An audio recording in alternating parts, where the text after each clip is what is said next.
like.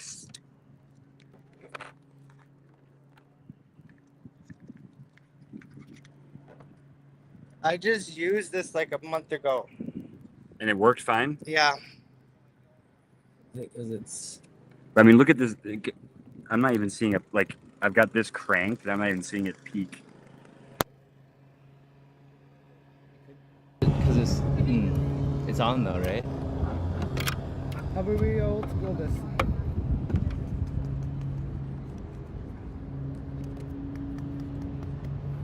Yeah, I don't know. I mean,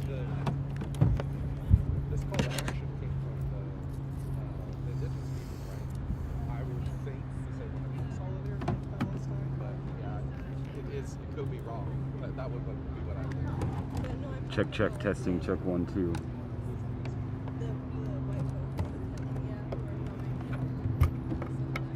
Some of them maybe. I would just be surprised if anyone would come to action. Why am I Can't be getting plugged in, nothing so I guess at you all? can't. It's hard to be plugged in.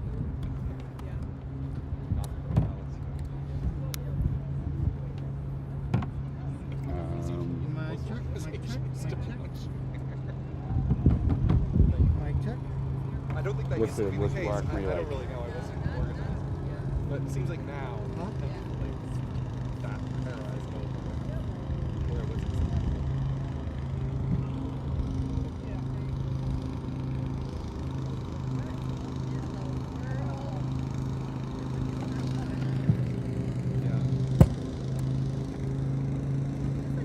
Mic check.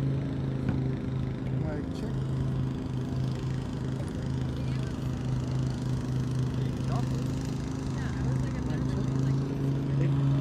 Joey, Yeah. you know that flyer you made for me? Uh-huh. You don't by chance have anything similar to that or anything with the QR code to get to the petition, do you? That flyer does go to the petition, but not Yes, on me today. but yeah, you have anything with the QR code today that we put on our table and tell people they can sign up right now? Yes. I think. No. I don't believe so. I'm sorry. Yeah, okay. Just thought I'd check because we got somebody who hasn't signed it yet and wanted to sign. So I'm giving them one of the sheets Aaron gave me. Yeah.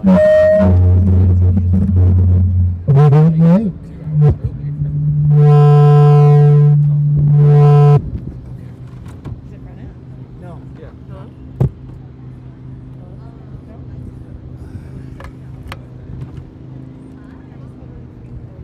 Other way around, Joe. Wrong one.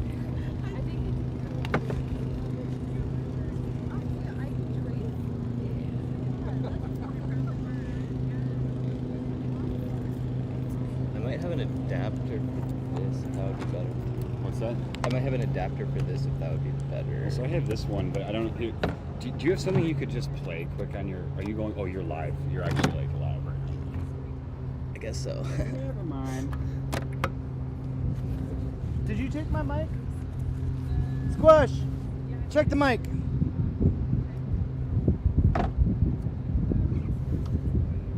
Oh shit. Nothing.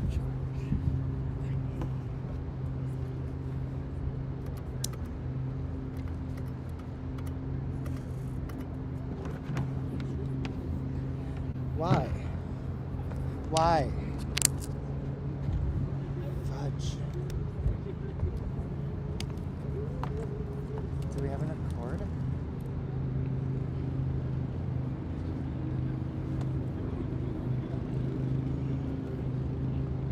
Do you mind if I bring these couple of things that are up front back here? Yeah, Just to clean please. up a little?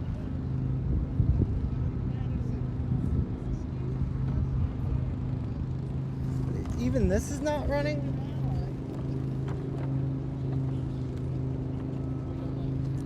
Did you have the other June for the drummers?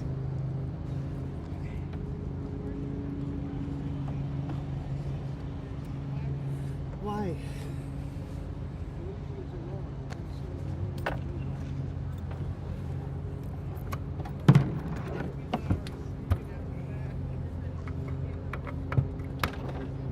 Alright, well, yo, I'm old school in this. I plugged a mic in that box up there. Is that gonna work? Doubt Where's it. it running to? Or Just an XLR. It's like I plugged one of these. yep. But I don't know if there's gonna Well, be a I would feed talk through to that Joey box. about the audio stuff. I'm not sure. I would like to run audio direct, but I don't know. Can you do that with this? With your other speaker? I don't know yet. Okay, no worries. I don't know yet, bro. It's all good. I just put my own microphone up there. That'd probably be the best move, yeah. Hi. Kim. How am I doing this? Hi guys, I just want to welcome everyone. We're just waiting on our sound. So please bear with us. How do I split that up there? Shirts are free. So if you haven't gotten a shirt, please go get a shirt. It's a really good advertisement. It's a really good conversation starter. That's one of the reasons. Do me the first favor and pull the cord out. Pull the cord out. Yep. But yeah, well, that's the reason why they're bad. You know, so enjoy the shirts. We also paid. I am getting audio. It might be coming from my. Let's see. Everyone stop using AI for their. Oh, I got it. Okay, all right. Yes. We can do it Another together. day of the week. I think so. Just trying to rule out the core itself. Figure out how to do that. And so we're gonna give the tech guys a couple more minutes to work on the sound. So as you're all Yeah, right now it's just coming through my. What's that? Right now it's coming through here. Input. From where? It's just the speakers or the microphone in my computer's audio right now. So it's but.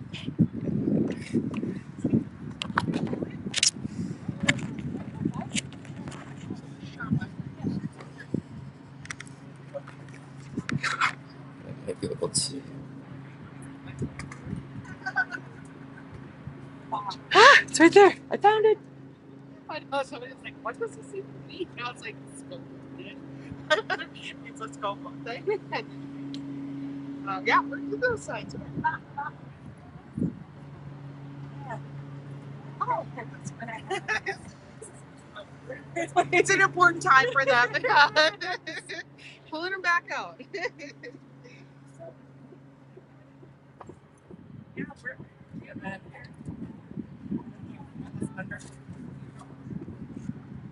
I got it.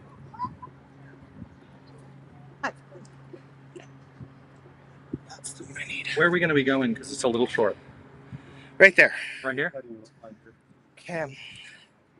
Shit. Line out. So we can actually sort of I'm thinking if I can take out the script and sort of get it. Yeah. Plug me in.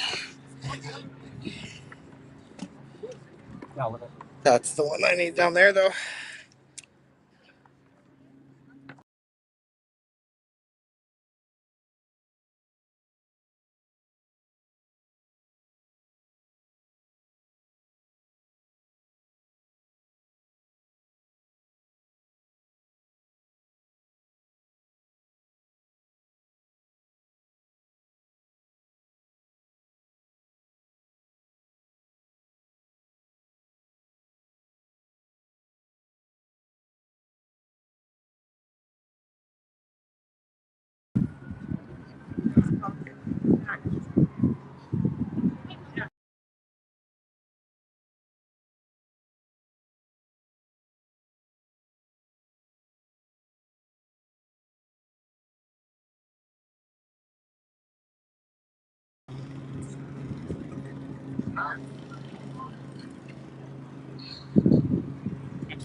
Good idea. Get off. No, I think my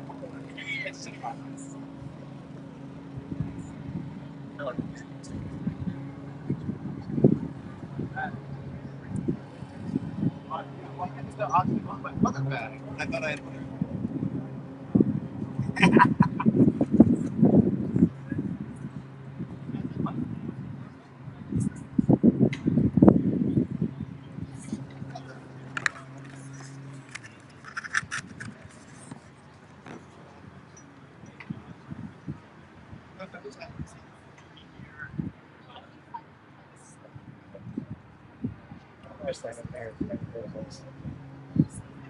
Yes.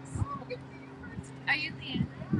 Oh, hi. Nice to meet you in person too. I was looking for. I didn't even know what Leanna. I don't know. My hair is like Nice to meet you. It's my dog, Booty. Booty. oh, Booty. I was like, oh, what's that? I'm happy you came up to me. Good to see you. Not this one, but this one.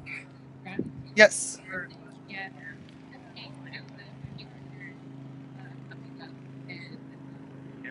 Yes. Actually, a drawing that I drew that a good friend of mine, David, stole it. That's silk screen. And I found it.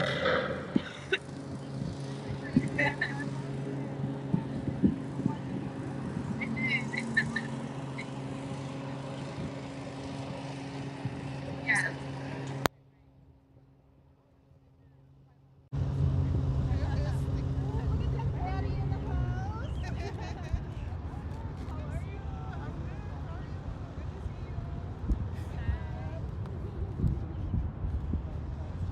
Oh my god, I'm glad you made it. No, you're good. No, I know. I was like, just in time. Thanks.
If you haven't gotten a t-shirt, we have t-shirts at the table.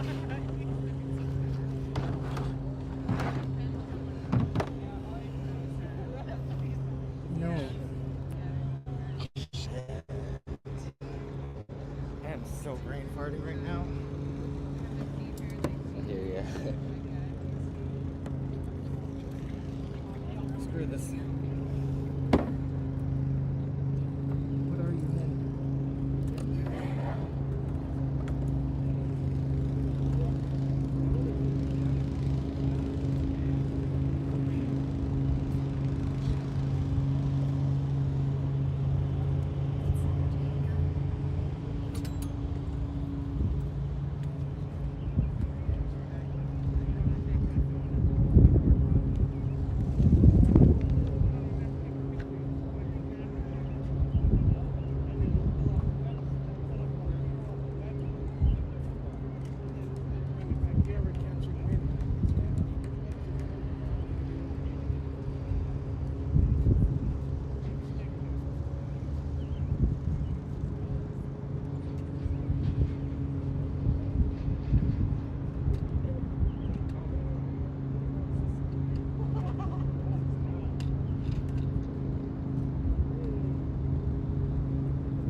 Yeah, I'm just curious too if I know you're busy, but I'll ask while you're working.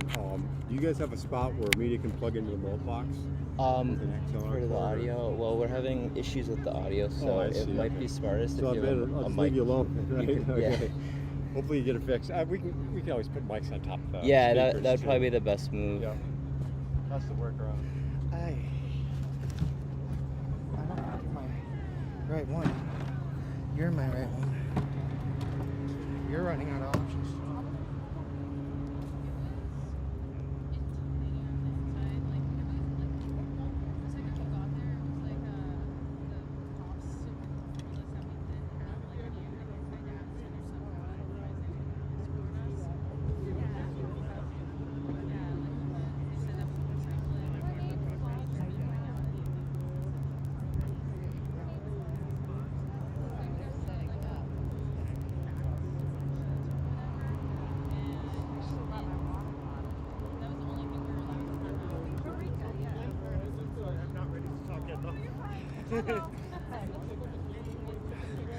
Okay. Okay. This is running here. This needs to go up there. Do I have cordage? What's that?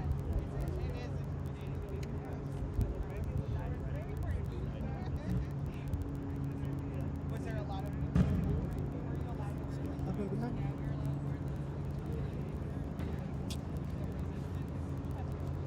This is my outro.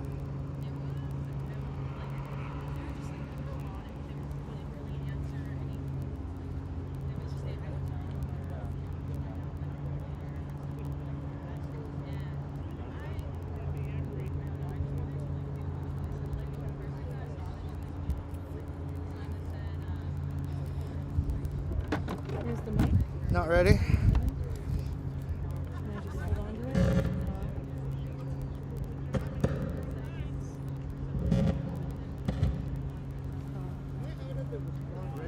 I'm not. Yes. For these two between them? Yeah, line out.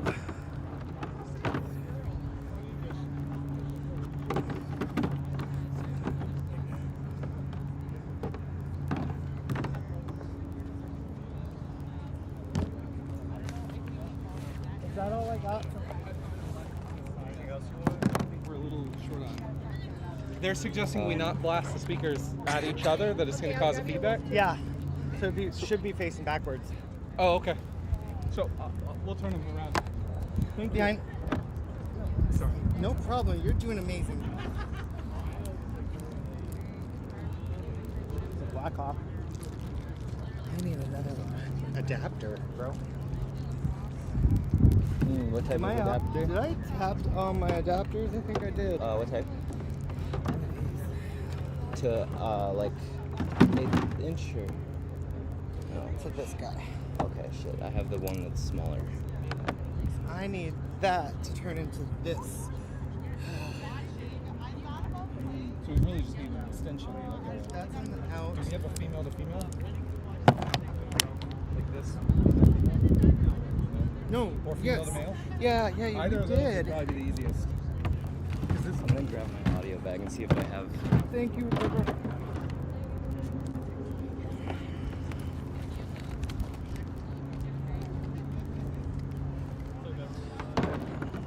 Shrink it, move it in. Whose camera? Oh, love you, River.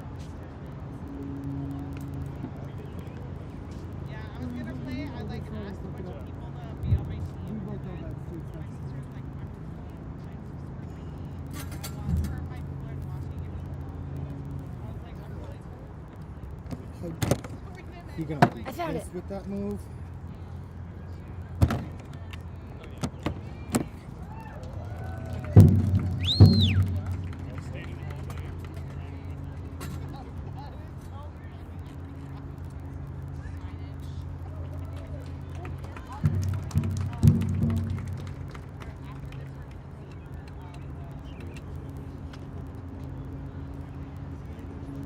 I do too. My problem.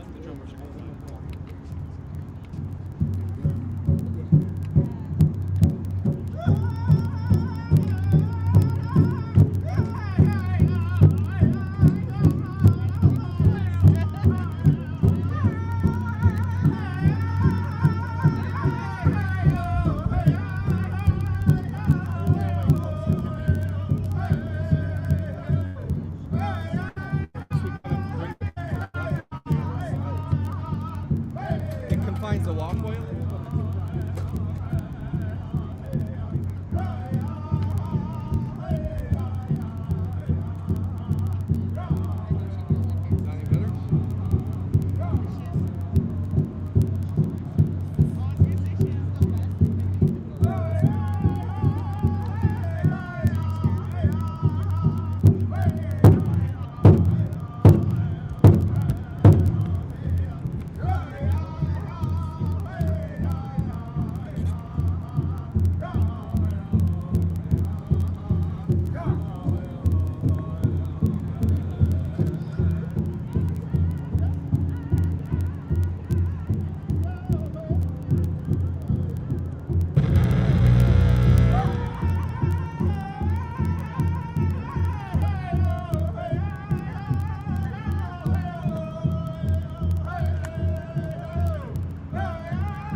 I'm gonna put this right here. Miigwech.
Thank you, Miss Jimmy.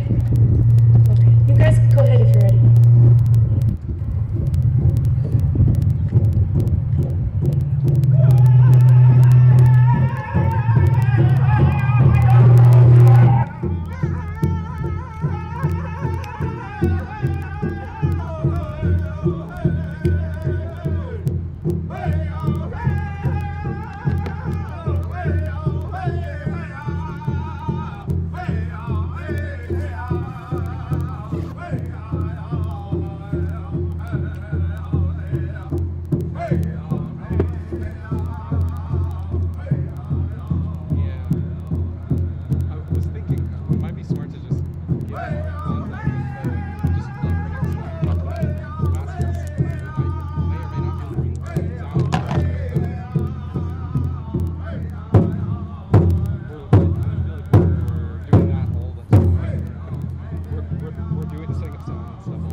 Treaty 8.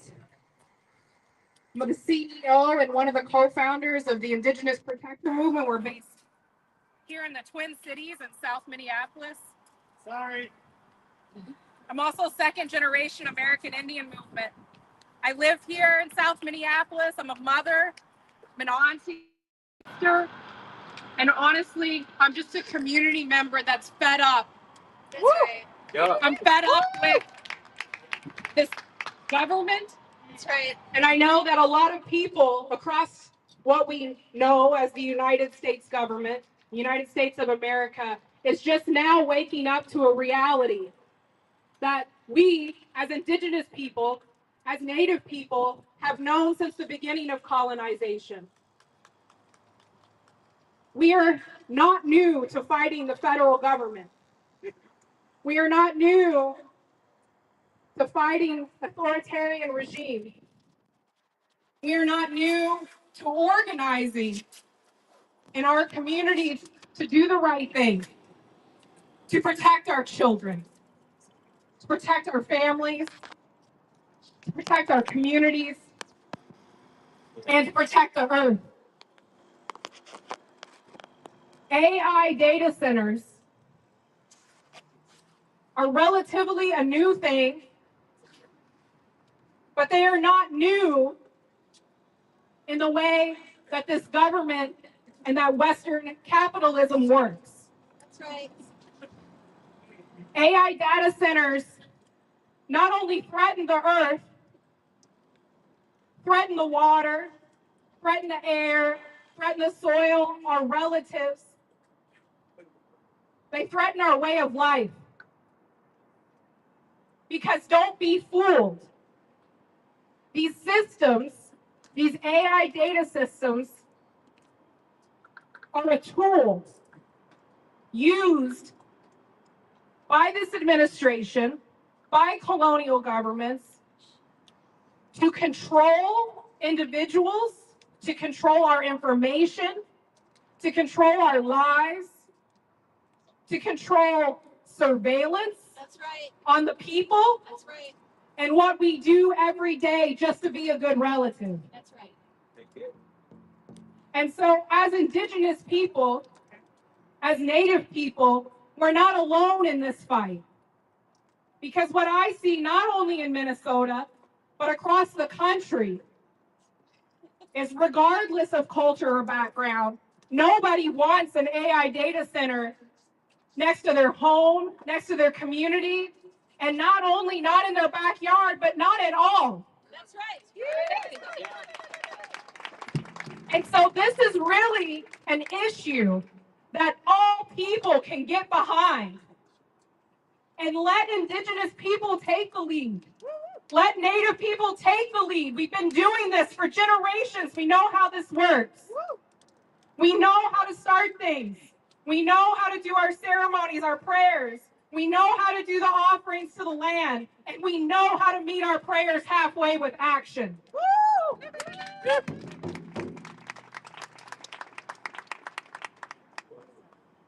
The way the world is developing and has developed is not going to stop unless we make it do so. AI and AI technology will most likely be a part of our futures. But there are ways that we don't have to have these mass AI data centers on the land. The only reason that they want to build mass AI data centers is to harvest and collect your information and your data. There are alternatives. There's an alternative that each person could even have their own individual data storage. This system and this government does not have to own your information.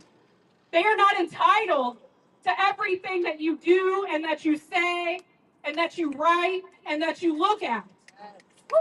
That's right. They are not entitled to replace the creativity of our artists. They are not entitled to take our faces and our voices and to spin it and create their own narratives. And they are not entitled to control people through mass manipulation. And that's exactly what these AI data centers are built to do. We cannot let this happen.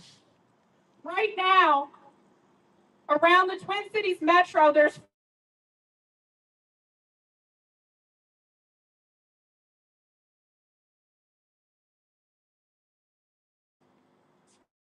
entire state of Minnesota, not including just the mass AI data centers, all AI data centers, there's 52 proposed data centers across the state. How could we allow that to happen? This institution, these colonial systems of government are an illusion of power. That's right. Break the spell. They create massive monuments and buildings, and they write fancy laws with complicated words to create an illusion of power. Oh. The real power, the true power, is with the people. And it is that power that scares this system. That's why they want to control us. That's why they want to intimidate us. That's why they want to threaten us with federal agents. That's why they bring violence to our streets and to our communities. Because that's the illusion of their power. That's all they have. And what we have is much stronger. As long as everybody does what is right and stands up and says, I will not allow this to happen, that we hold elected officials in these positions of power, that we hold them accountable to their oath to their constituents, that we ground what we do in love and in ceremony and prayer, that this will not be allowed to happen, and that these institutions will feel the real power of the people.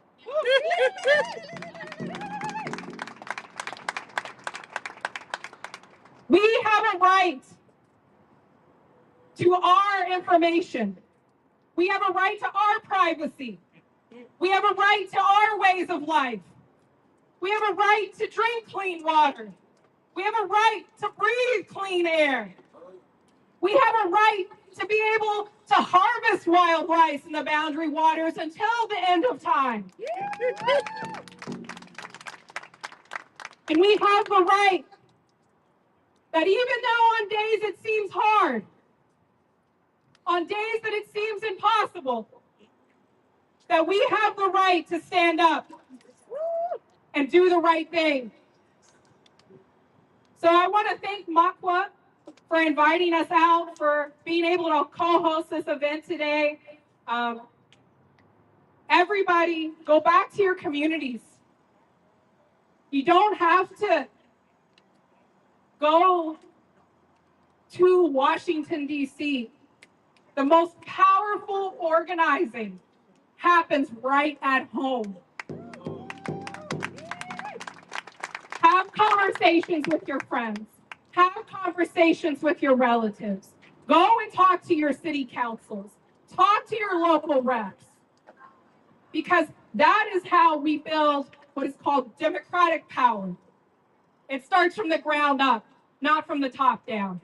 So I want to thank everybody again for coming here today, this beautiful day, and ask Walls to enact not only a 2-year moratorium, but to not allow these massive AI data centers in the state of Minnesota, period, ever. Thank you, everybody.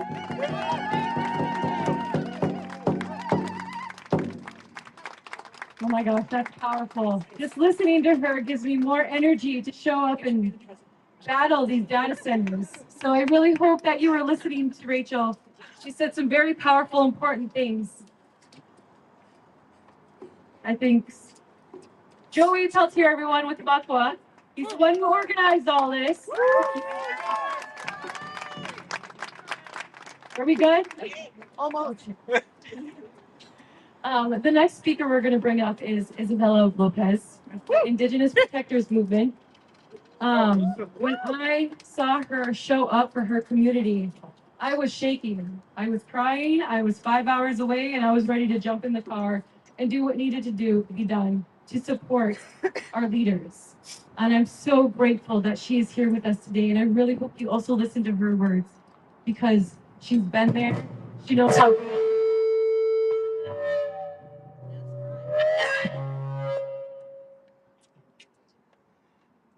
Shauna, can you flip it that way? Turn it down? Yep. Hey, which? And turn it down to like 1 notch. Try it again. Hello. Hello. Hello. Hello. Okay, so we're working again. So, with everything our next speaker has been through, I really would like for you to give her a big welcome.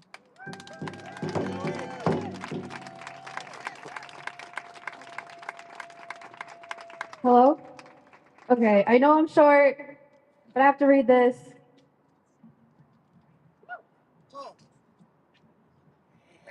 ¿Tius no las Venezuela? Hola, me llamo Isabela. Hello, hi.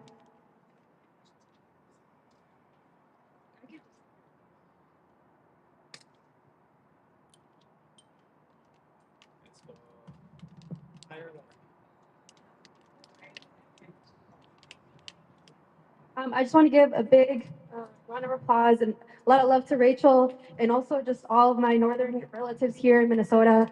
Right now, Minnesota still has clean water. Minnesota still has the duty to protect the clean water and the clean riches, thank you, that it has right now.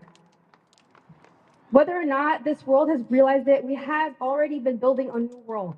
This is the virtual world we carry around in our pockets every day.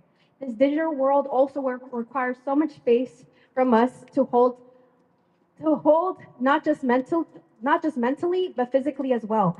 Big tech companies have managed to use our data into currency and into a new digital market with data centers. They are using the legacy of colonization as they are building this new world. We do not need data centers. We don't need them. This is a system that's built so that they can have more monetization and control over where we go and how we use our information. There is such thing as data sovereignty. That is something that they're not teaching to us right now. We do not need AI. There is 103 to 160 planned or that's already built data centers near native lands, including here in northern Minnesota. This digital world requires us to talk about digital militarization.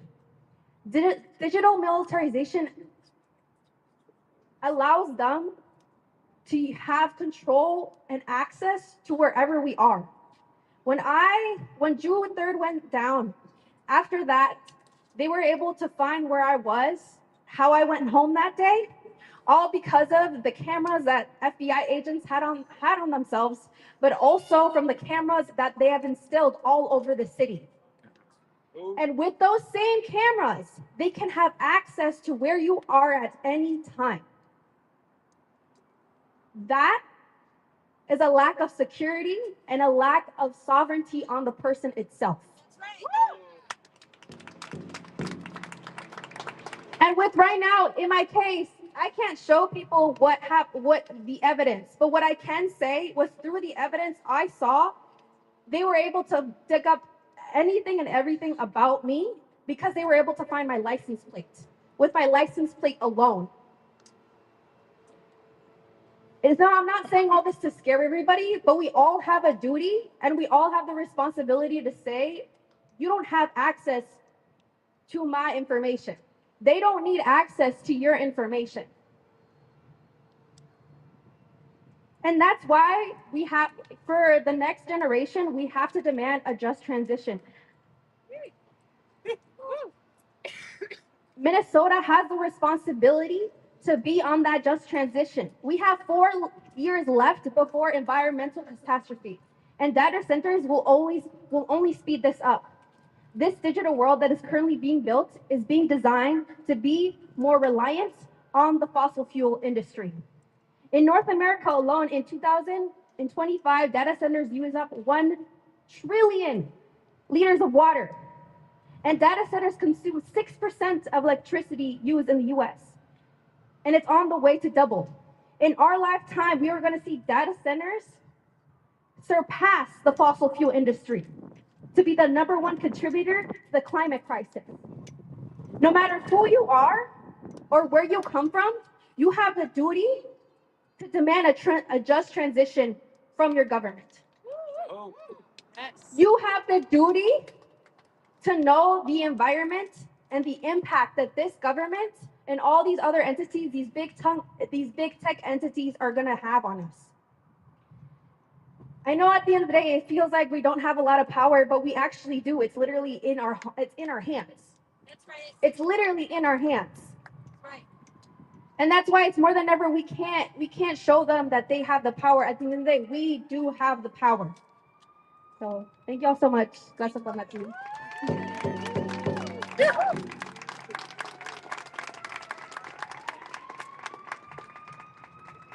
Let's give Isa another big round of applause. I'm so grateful for our speakers today because I am not one to...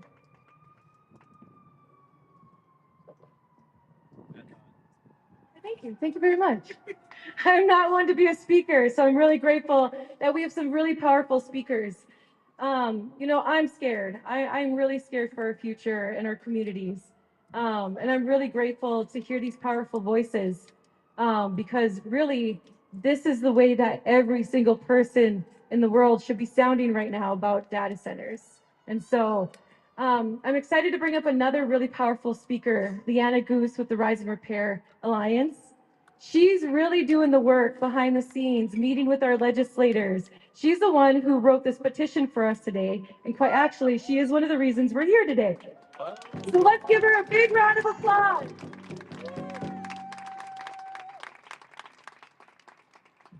Uju ni Danaway Maganadug, Liana Goose, ni Indigenous Cause, Makwenya Dudame, Gasaga, Squajame Kag, ni Dun Jabab, Wabek Winising Nindam. Hello, my relatives. My name is Leanna Goose. My clan is Bear. I am from Leech Lake. I live in a place of many little flowers right off of Leech Lake. I work within the Rise and Repair Alliance space, which is focused on advancing climate justice while protecting Indigenous rights. In this moment, we are in the middle of a climate crisis, and to pretend otherwise is reckless. These proposed hyperscale data centers will use massive amounts of electricity. At a time when we need to be reducing consumption, these data centers could potentially double or triple our energy usage. We cannot allow that to happen. We have to say no. They could also use massive amounts of water. One proposed data center in Farmington could use 800 million gallons of water every single year it's in operation. These facilities have the potential to drain our children's aquifers. That is our children's water. We cannot allow corporations to waste it and potentially pollute it with PFAS. We have to say no. GAAWIIN.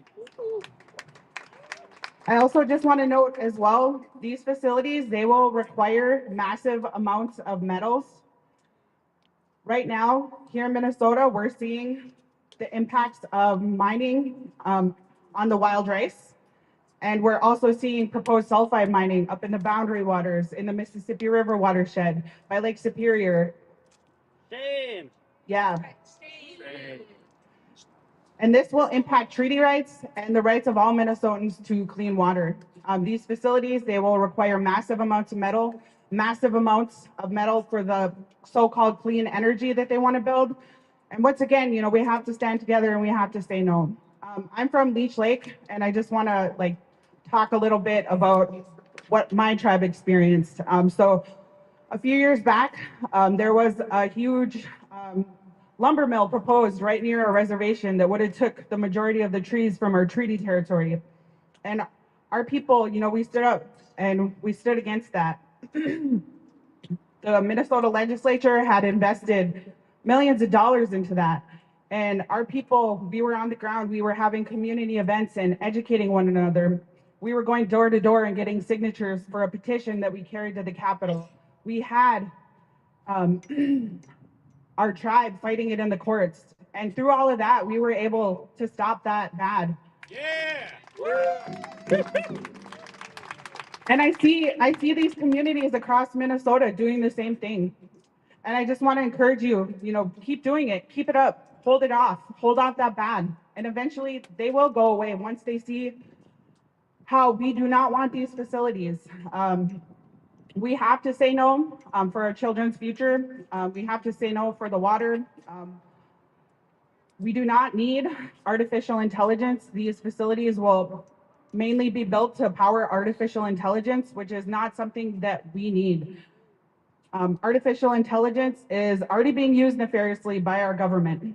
They're using it for mass surveillance. They've used it in the military to take lives. We cannot allow this to move forward at this rate. And this moratorium, this petition, it is a tool that we can use to help stop these facilities. And I encourage everyone who is from an impacted community to go to your city council, call for a moratorium there as well. Keep speaking up, use that public comment period and let them know you do not consent to your community being a sacrifice zone. Keep organizing, keep gathering signatures for this petition. We're delivering it to Governor Walz today, and I welcome everyone to walk with us, but this is not the end. Next year, this legislation will come up again, calling for a moratorium, and we can use this petition to show how many Minnesotans just do not want these data centers. I'm gonna now introduce someone. Where's the petition now? I haven't signed it yet. Oh, you can go to mukwamikanam.org, I believe, and sign up there. Or here's her board here. Yes, and so we were going to bring petitions for everyone to sign, but our printer jammed up on us, and so we weren't able to bring it. What we are doing, though, is if you have not been able to sign the petition yet, please visit our website, mukwaminkana.org, and sign the petition. We will be doing another delivery towards the end of the year, and so, hey, maybe we'll have another event with more free shirts, and we can get more people out here.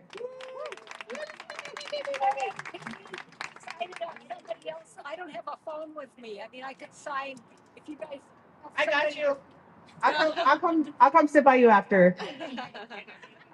Yeah, so Miigwech, Bizendawiya, thank you all for listening. I'm gonna invite up Alex Morriso she's from an impacted community near the Hermantown Data Center. Miigwech.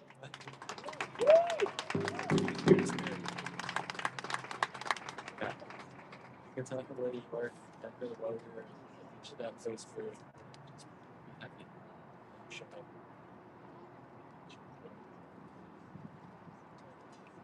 Buju. Buju, Minawada Bitko, Nindigenicas, Ninodam Name, Nindunji, Wana Dawanong, Ayaga Meshkwebikong. My name is Alex Morriso, and I'm a student from the University of Minnesota Duluth, and I study public health as my major and social science data analytics as my minor. I'm also Indigenous to Couchiching First Nation of Treaty 3 Ontario and the Red Cliff Band of Lake Superior Chippewa Indians in Wisconsin. My name means to follow the water trail. My clan is the Sturgeon Clan. And I honor my name, my clan, and my spiritual responsibility through my education. The Sturgeon Clan is known to be as leaders through knowledge. And how I feel that following the water trail is to support those around me to a better well-being. From what I know as a public health student and someone native to our land, is our environment is the foundation of our well-being. I'm grateful for the opportunity to speak today, and I can share some of my words as an affected community member of Big Tech. In 2013, I was 10 years old, and there's a proposed massive 4-mile-long open-pit iron ore project planned by GAAWIIN Talcanite in the Pinocchio Hills in northern Wisconsin. This raised concern as this threatened our lands because of the potential outcomes of trailings and runoff from the open pit operation, how it poisoned and devastated our wild rice beds in the Bad River and Kakangan sloughs. But we as Anishinaabe stood in solidarity to fight for our land, and GTAG dropped plans for the mine in March 2015. When I was 13, I went to Standing Rock to protest against the Dakota Access Pipeline in North Dakota. At age 10, I didn't know how scary it could be to be a Native person trying to protect our land. Thank you.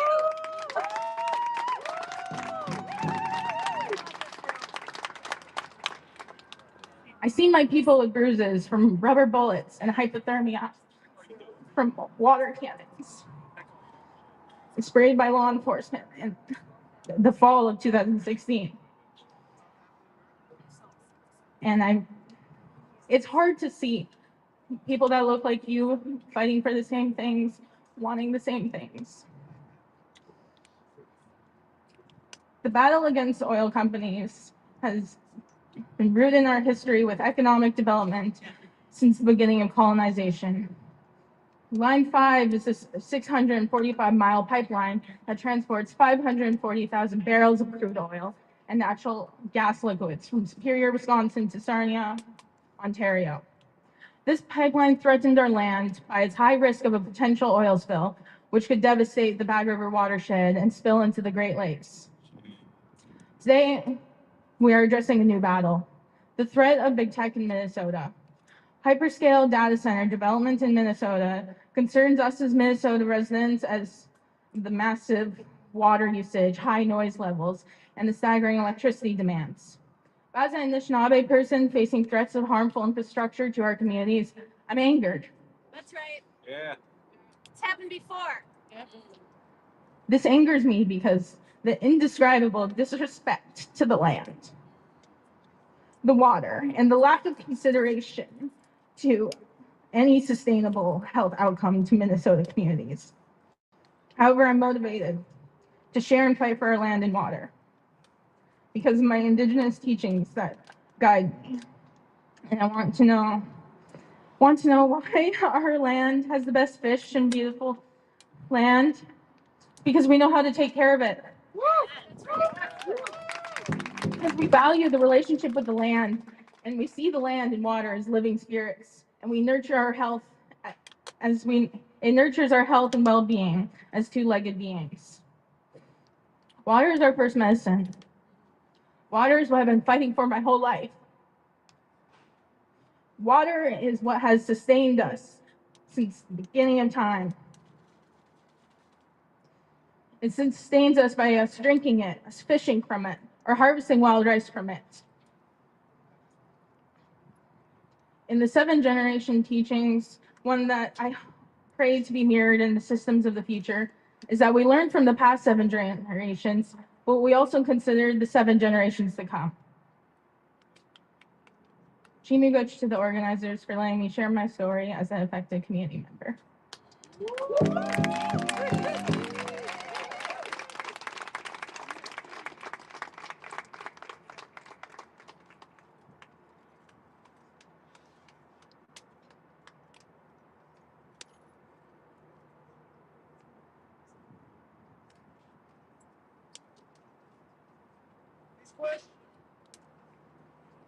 I got a general announcement.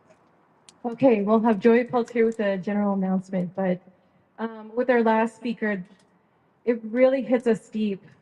This is how serious it is. And quite honestly, I want to thank her for her bravery for coming up here and speaking to us.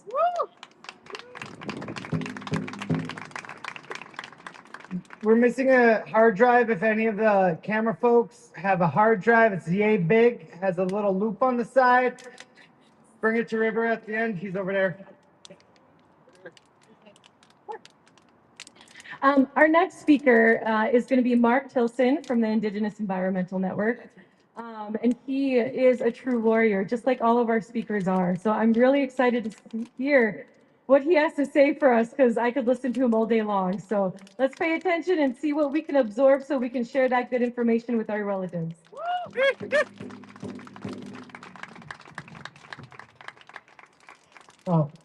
Wakopaluta machapalo, kahe sinte awati, oglala lakota. Yeah. Yesterday was the 150th anniversary of the Battle of Greasy Grass, known as the Battle of Little Bighorn, where Custer was snuffed out. So being Lakota, kind of in my feelings a little bit. A little bit pride, bordering on arrogance. And the one day out of the year is really excusable. Yeah, that's right. So thank you for bearing with me and my ego. I remember being here as a kid. I jumped off of that pylon right there and landing and feeling really okay. Now that's not something right now I'd ever do again. And I remember that day because we were protesting nuclear cast storage down in Prairie Island. That's right. Yep. And nuclear power is their game plan to power the AI data centers. And this is a technology that has been dormant since the 80s. It's something we've not had to deal with. And now we're seeing the reemergence of a new nuclear energy push that's asking Indian country to once again to become a national sacrifice zone for the progress of America, for the prosperity of billionaires. One of the things that people might not fully comprehend is every step of the supply chain of nuclear energy, native blood is shed. We die in the mines, in the radioactive toxic spills. We die in the transportation from where it's transported to, from the production. Highest rates of thyroid cancer in Minnesota is right there at Prairie Island. And then again at Monticello. And it's Minnesota has still created, hey, there's causality, but not causation. And they've had 30 years to test it and see the data right in front of them, and they're choosing to ignore it. And that is how they want to fuel this thing. This monster that's coming for all of us is going after our water. When they run it through even their quote unquote closed loop systems that are supposed to be efficient, the water comes out contaminated with what they call PFAS, known as forever chemicals, long carbon chain that is stripped from the cooling towers of AI data centers. And if you've ever seen any of these things, they're so afraid that somebody's going to attack them, they light them 24 hours with security lights. And this noise of them drowns out and takes out the silence of the night. So we lose the ability to even enjoy the night. And I think one of the sad, tragic realities is we might be willing to offer up our freedom if it wasn't just so damn inconvenient. If they weren't going to put it in our face, if they weren't going to charge us for the pleasure of giving them our intellectual property rights. That's right. I want to build off of what Rachel Thunder has said. We can win. We can fight this. I'm what they call the millennials of the Oregon Trail generation. I saw the internet first come. I remember being on AOL Messenger and Yahoo groups, Ask Jeeves. I remember the joy of it. I remember that so many people would give you information for free. That's right. We shared. We shared what we wanted to believe in, what we thought of the world. Experts would literally go into Wikipedia and just give away all of their expertise because they believed in this dream that if we share ideas and if we share information, it's possible to lead to a more beautiful, freer world. That was the dream of the internet. And now they've taken it and they've poisoned it, they've weaponized it and monetized it. And now AI is making choices about which military sites to hit in Iran. And they choose a little girls' school on accident. It's not an accident. It's not an accident. This is the AI, this is the future that they are offering us. And as we are labeled as undesirable, as resistors, some people are going to be called terrorists. And they're going to use all of this surveillance mechanism that they believe that was meant to keep us safe to oppress all of us, simply for standing up for our water, for our air, and for our future. I know Dark times, huh? I'm not going to end you on a low note or a point of desperation, because I actually do maybe not believe in hope, but a realistic optimism that's based on what I see. Minneapolis just passed a 6-month moratorium. I have gone to a anti-data center gathering in rural Wisconsin with almost 1,000 people present.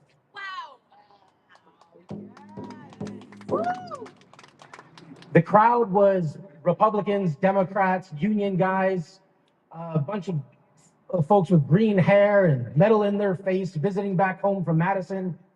And this is no longer a left or right issue. It's not a rural or urban issue. It's coming for all of us. And the beauty of this moment is this is the widest, deepest, most grassroots response I've ever seen. These data centers, nobody wants them except a handful of billionaire class that can profit upon them exponentially. And I believe as we're building this movement and reaching, I was about to say reaching across the aisle, but I was like, oh, fuck, I don't actually believe in that. What I do believe is defending our neighborhoods, defending our community, and operating with a little bit of self-preservation. I live in Minneapolis, and we went through Metro Surge together, and that happened. And I was really proud of Minneapolis. I was really proud of Minnesota. I was really proud the way that people stood up for their neighbors, for their friends, and for their relatives. It wasn't perfect. It was messy. But when fascism came into town, the Twin Cities knew how to respond.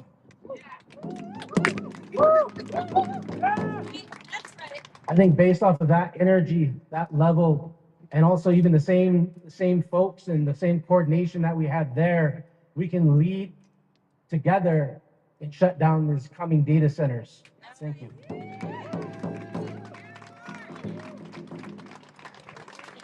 Go on, Mark. Awesome, you guys. Let's give Mark another round of applause. Like I said, I could listen to him all day long. Before we get to our next speaker, I just want to remind everyone, if you're thirsty, there's some water and there's also snacks at the table at the far end. So please, if you need some water, if you need some snacks, go ahead and take a break. Also, the shirts, the information is a relation, not a commodity shirts, those are free. So please make sure you get yourself one and wear it around town and strike up those conversations with your neighbors. Our next speaker is going to be Kathy Johnson with the Coalition for Responsible Data Center Development. And I really want to say about this speaker, she's really a true ally. She has been everywhere talking about this. And I'm really excited that she's here to chat with us today, because not only is she everywhere chatting about this, but she's showing up in the right way. And I cannot thank her enough. So let's give a round of applause for Kathy.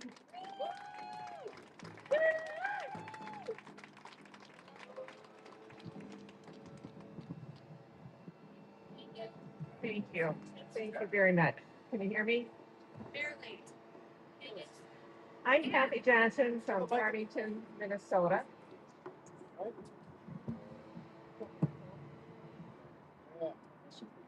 Okay, great. It's been over 2 years since the Coalition for Responsible Data Center Development formed. Almost on your lips. Is this good? That's great. Okay. It's been over 2 years since the Coalition for Responsible Data Center Development was formed in Farmington. That's 2 years of our lives spent wondering how our city could allow an out-of-state developer to dictate the terms of a hyperscale data center right in our residential community with disregard for the residents and the neighbors. We played by the rules. We've educated ourselves, attended city council meetings, attended those sham public meetings, formed alliances with environmental groups like MOQA, and with folks from other cities where data centers are being proposed. And we realized long ago that city officials had been manipulated with misinformation and with unproven benefits from the tract land management company of Colorado, making our local efforts fruitless. We later learned that we had to turn to the legislature, so we did that hoping for protection. How does anybody think that putting a 50 to 80 foot tall building just 250 feet from a residential property line with light and noise 24/7, 365, how could it even be legal? Well, somehow the city of Farmington not only thinks it's legal, they also think it's a good idea. Does that good idea take into account the 230 diesel generators requiring 1 million gallons of diesel fuel stored at the ready, not only for regular testing, but also for power outages? Does that good idea take into account not only the noise, sure to exceed the MPCA's guidelines, but also new information called infrasound? That new research continually points to the infrasound phenomenon as yet another health risk, and that is not suggested, that is documented. Does that good idea take into account e-waste as computers are replaced on a frequent basis? Or the heat dome, another phenomenon documented and sure to affect the south branch of the Vermilion River? This natural breeding trout stream flows right through the proposed site. I could talk about the 4 endangered species at risk from the development on the property. I wonder if the river or those endangered species think this is a good idea. Maybe the city thought that the permanent job creation justified the obvious injustice of a proposed hyperscale data center, which they're calling a technology park in true developer style. The only thing is there's hardly any permanent jobs. That is just one part of the template used by developers to implement this Wild West style of gold rush, which data center incursion represents. This is kind of like our recent city council meeting when tract lawyers changed course. They guaranteed that the site would only use 500 million gallons of water in the entire year. Of course, in earlier public hearings, they stated that the potential end users would do their own engineering and design and permitting. But somehow now it's up to the lawyers to determine that they can just cut off the water supply whenever it's convenient. The AUAR in Farmington's project has not changed. It still is guaranteeing nearly 3 million gallons per day of water from the domestic water supply to the data centers.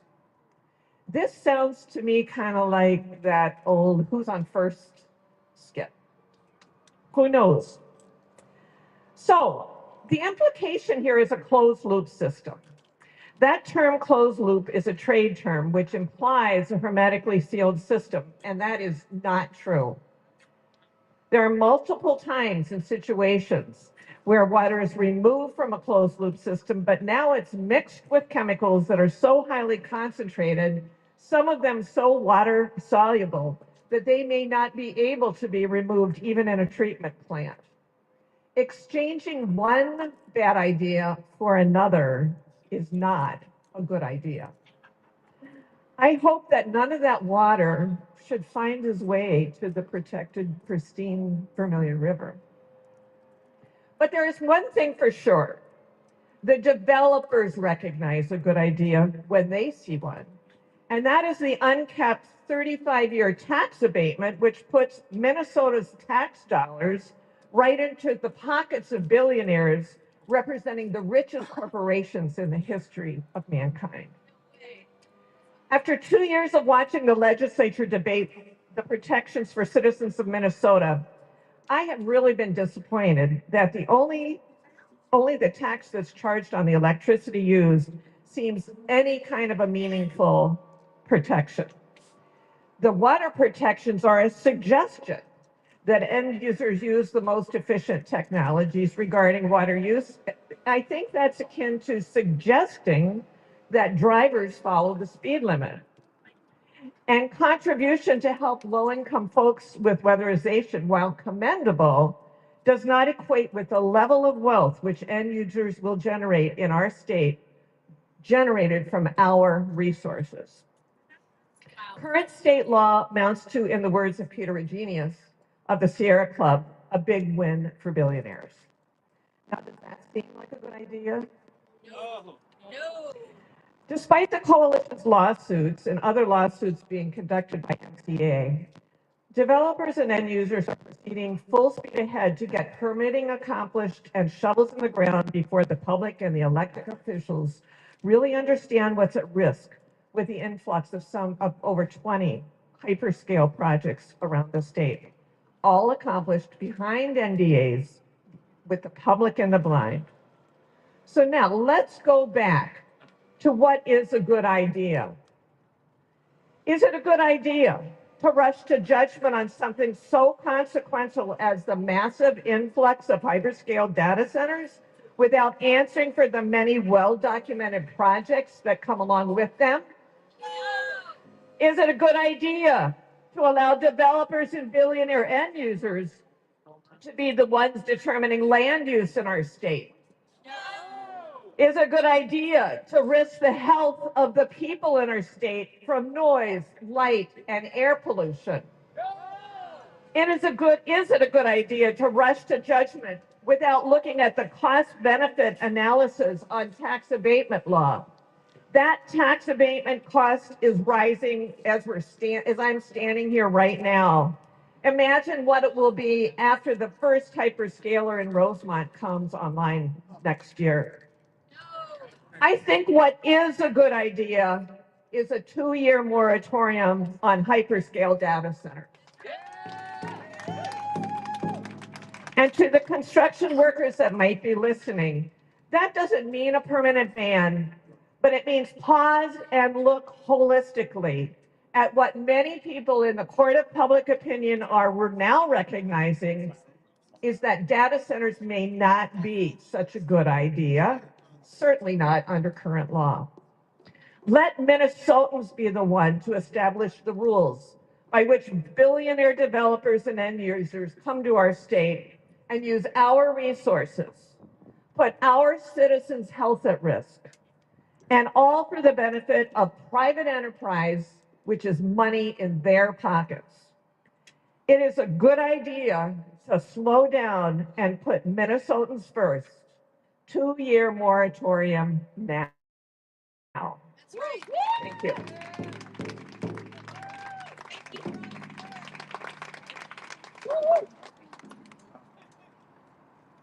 You know, Kathy's right. I live just on the Red River of the north. It flows north, and there was a data center that is currently being constructed just 20 miles south of where I live. And of all people, I did not know that this data center was even being planned or constructed until the building was actually up. And Kathy's right.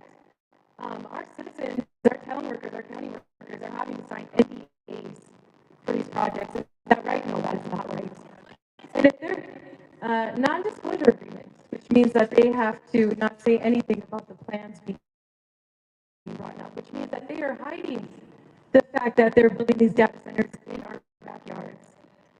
And if they have to hide the fact that they're building these projects, we know for a fact that they are bad news. That's right. And so our next speaker, Aubrey Dirksen, with the Stop the Pine Island Data Center, is our next speaker. And she's going to speak on exactly what I'm talking about. These data centers going up in our backyards without us, the citizens, the ones who are being affected, even being asked. So let's give her a round. Welcome.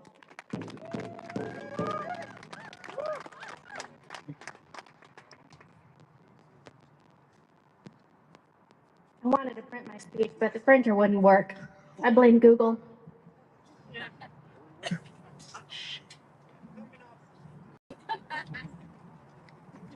The only time he runs, guys. How much is the cup?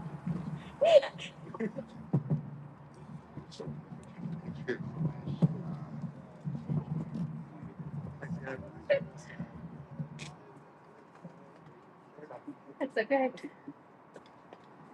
Never underestimate the capacity and the propensity of the local government to make poor decisions. That's the number one lesson that I have learned from these last 10 months.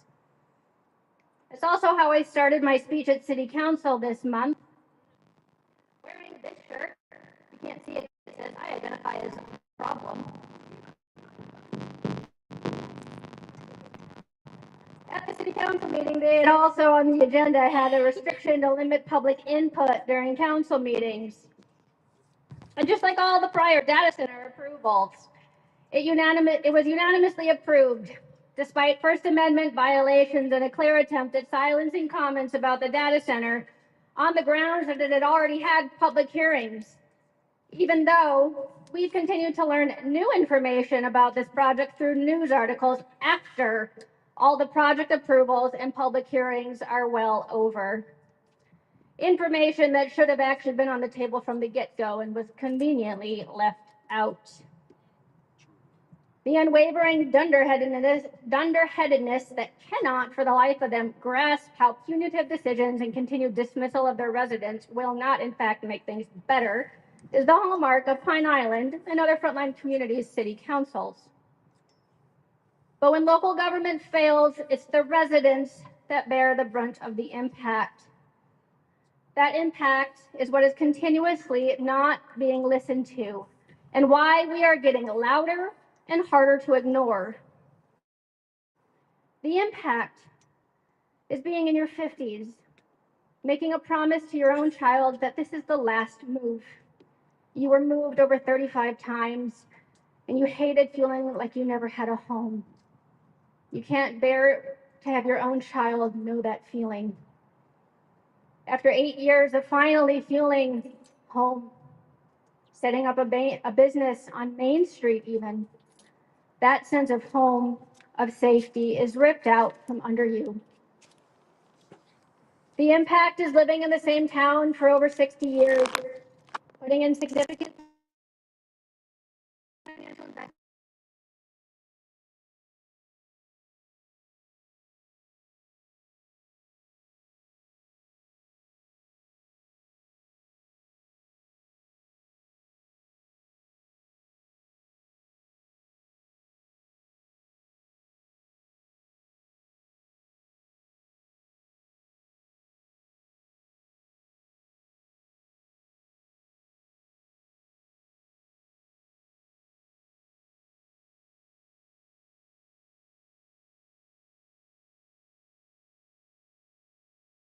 There's been nothing about that, in addition to all the other regulations that they didn't pass.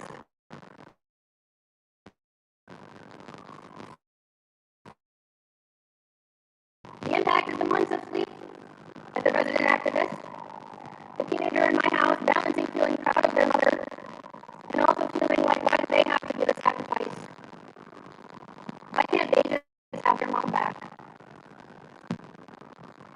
The impact gets even more compounded when we as residents are then also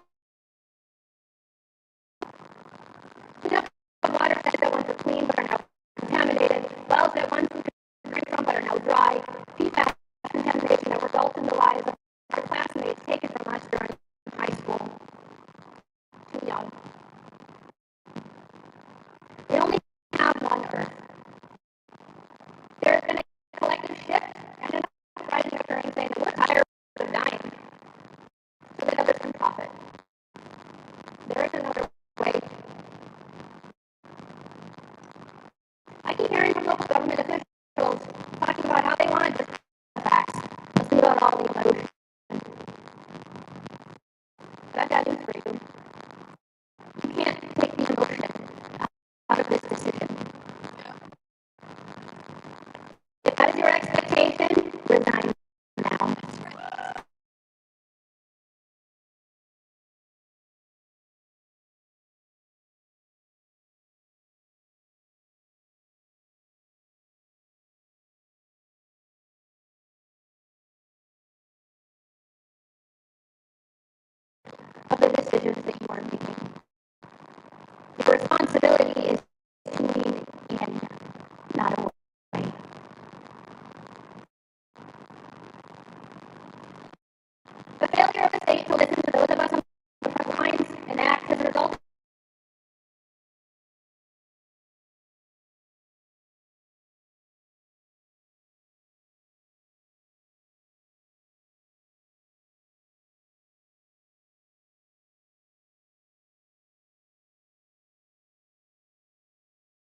actually stop the project as a whole. Project Skyway was approved by the city in January of 2026. But they were careful to point out that they were only approving one data center building, and it was 300,000 square feet. Those three potential future buildings on the drawing board, nothing to worry about. They're just potential. They might not happen in probably office buildings. In March, it was followed by an environmental review for a new wastewater treatment facility and a wastewater permit, which are two separate public comments and environmental reviews, by the way. Also conveniently timed for Google to slip in and orchestrate the water numbers that they needed for the data center project through the Project Skyway approvals that had been happening, and the development agreement approved in January requiring the city of Pine Island to advocate for Google while hiding the water usage under the disguise of municipal water and a municipal wastewater treatment facility.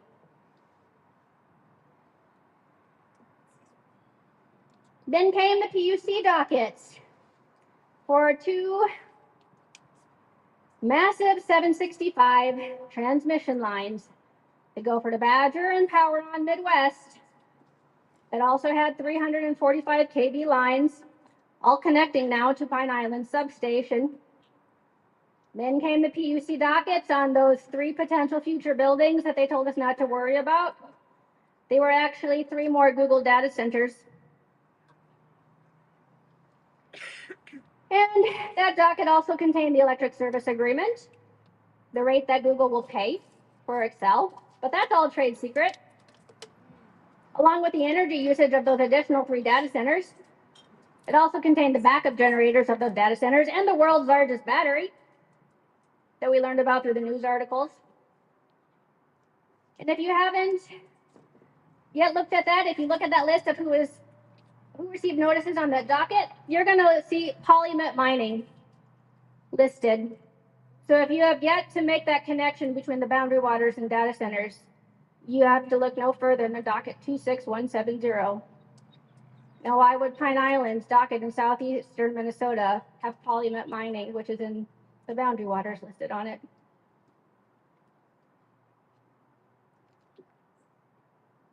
Then came the injunction in May.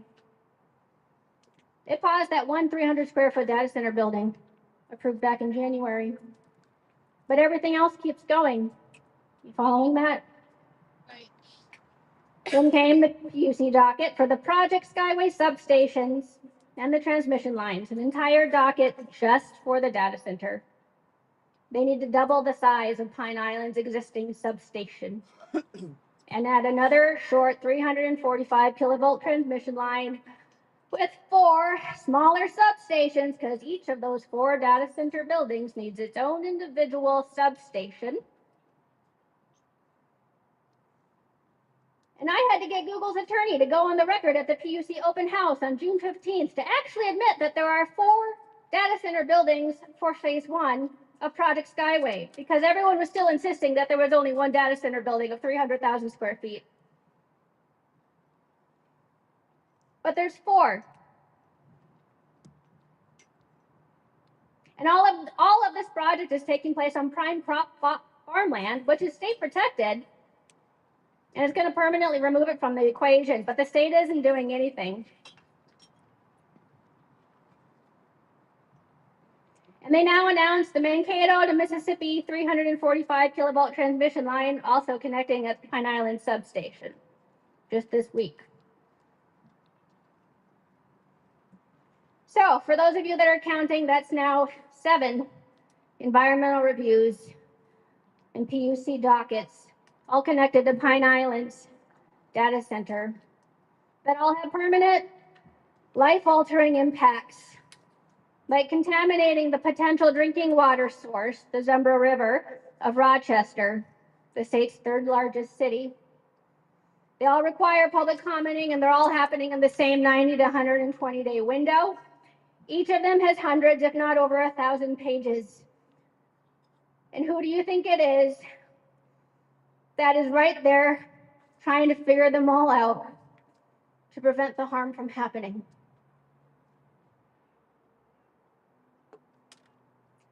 Governor Walz, I'm tired. We're tired. And we're angry. And you're not going to get politeness anymore. Take your fingers out of your ears, get your private equity and big tech bills out of your pocket, and get your signature on that moratorium now, because enough is enough.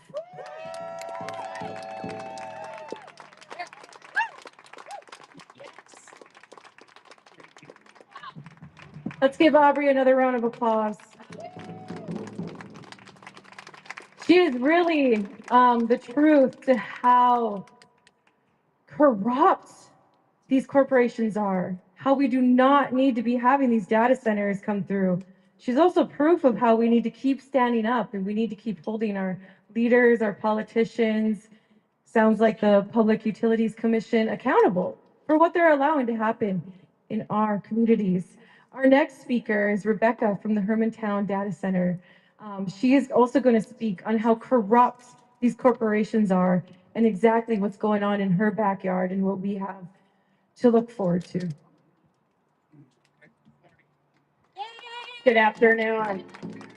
Hey, it's nice to see everyone, and I'm so thankful today to be among friends. I was just chatting earlier with Joey. We would be dead in the water, and I really mean that, without the environmental organizations and other organizations that came around us 8 months ago, because this isn't what I do, folks, right? This isn't what I do. So deep, deep, deep appreciation if you have supported a frontline community. And I think I might just have folks raise their hand. If you supported a frontline community, Owen Small, if you're still here, can you please just raise your hand, and can we please give these folks a round of applause? They deserve, yes, yep, thank you. My name is Rebecca. I live a half a mile from the proposed hyperscale data center in Hermantown, Minnesota. And folks, our head is in the tiger's mouth. Okay, our head is in the tiger's mouth. $16.5 million has exchanged hands. 10 residential buildings. Ladies and gentlemen, that means houses are going to be bulldozed if this project is allowed to go through. You can boo that. Boo that. That's horrible. On Friday, so this is a continuously developing situation on the ground, and I cannot underscore that enough. So what Aubrey spoke about, this is our 3 a.m. It is our 10 a.m. It is our noon. It is our 2 p.m., our 4 p.m., our 4:30 p.m., our 6:30 p.m., our 7 p.m., 8:30 p.m., and 10:30 p.m. Problem. The longest day I have worked on this specific issue was 16 hours. And I'm not alone. This is a serious issue in the state of Minnesota, and let's stop ignoring it. Please, let's stop ignoring it. So on Friday, we figured out that our immediate affected had grown because we had forgotten the transmission side of the corridor. It's a corridor. So on one side is the data center side, and on the other side is the transmission side. We had forgotten about the transmission side. Are immediate affected. So these are residential dwellings that are going to be bulldozed because they are in the route, the 345 kilovolt route that goes directly to the data center site. Thank you. Boo that as well. So it grew, it doubled overnight. I'll add that being responsible homeowners, individuals on both the data center side and the transmission side reached out to responsible government units to try to figure out what was going on. On the data center side, there was no information forthcoming because of the non-disclosure agreements. And on the transmission side, the utility company subverted, and I quite literally mean that, subverted the truth. So we had a homeowner call and the route was denied. Stated another way, in a year, potentially, I may have 27 to 42% fewer neighbors. Depopulation and displacement are certainly not signs of progress and are a disgrace to the local municipality and to the state of Minnesota. Yeah, that's right. You can clap on that too. Too many people are losing their forever homes. These are homesteads. They're 5 to 10 acres apiece. And they were built as forever homes. People are settled here. I appreciate that big tech is capitalizing on already built infrastructure. I might wait. With location, I mean, this is good timing too. We have an emergency, okay? Yes, let's appreciate it. We have an emergency. I appreciate that big tech is capitalizing on already built infrastructure with location next to a substation. But the area is rural residential, not industrial.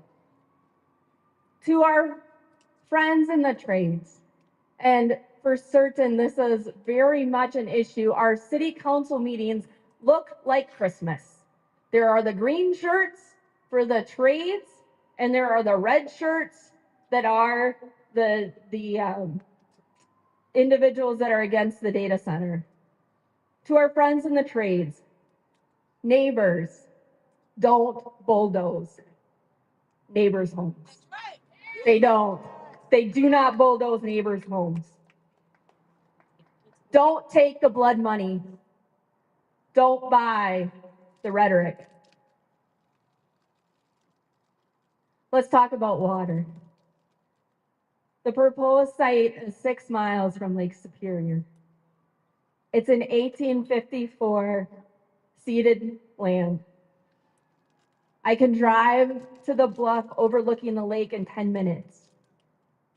It's in the St. Louis watershed, an EPA area of concern that's close to being delisted due to conservation efforts, such as the citizen watch groups like the St. Louis River Alliance. And I want to express deep appreciation to those citizen watch groups. I had no idea. And someone sat me down for like 2 hours and explained what a watershed was. There's a nice photo over there as well of the watershed. According to the 1,800-page environmental review published on the City of Hermantown website 2 weeks ago Friday, the water use for the data center is 50,000 gallons, domestic gallons of water per day. If you're skeptical, we are too. That's 30,000 toilet flushes. We asked at the community meeting, the Google community meeting on Wednesday, and they threw in there like kitchen use, wash machine use. We're deeply skeptical. The actual number is likely much higher, closer to 5 million gallons of water a day. There are 3 loops. And this is according to the data center hearings in Ohio. So there were experts that came, one by the name of Stephen Petty. There are 3 loops: a closed loop, a loop to dump the heat, and a loop in the power station or the substation that Aubrey spoke about. There's no regulation for wastewater coming from a data center in the state of Minnesota. Let me list the chemicals. Possible components of the discharge. And we also had a hydrologist with us on Wednesday asking the same questions of Google. Like, what the heck is in the discharge, and why the heck didn't you tell us in the 1800 page, right, environmental review? Here we go. Biocides. You can write this down. Grab your phone out. Biocides, anti-corrosion agents, minerals, scale, metals, and forever chemicals just like PFAS. The wastewater is treated for regulated components. So remember, what's coming out of the data center isn't regulated. The wastewater treatment facility may have regulations. There might be a 30 to 40 million gallon or $1 million disconnect there. So it's treated for regulated components and discharged into the St. Louis River. Because Lake Superior, the largest freshwater lake in the world, is covered by international treaty. NDAs may have also been signed by the water treatment facility. I'm going to wrap up here because I know we're all hot. It's a gambler's fallacy to expect a different outcome this time. So all over the country, we see the egregious effects of out-of-control data center development. It's a gambler's fallacy to expect that things are going to be different this time. That is wrong thinking. Minnesota can do better. Thank you. Minnesota can do better. I agree. This is not to this audience, but to the wider audience. I don't expect you to understand the cumulative impact of egregious data center development if it's not happening in your backyard. Maybe I should speak to the cameras. In Hermantown, it appears to be a takeover of the local government as well, as in other communities.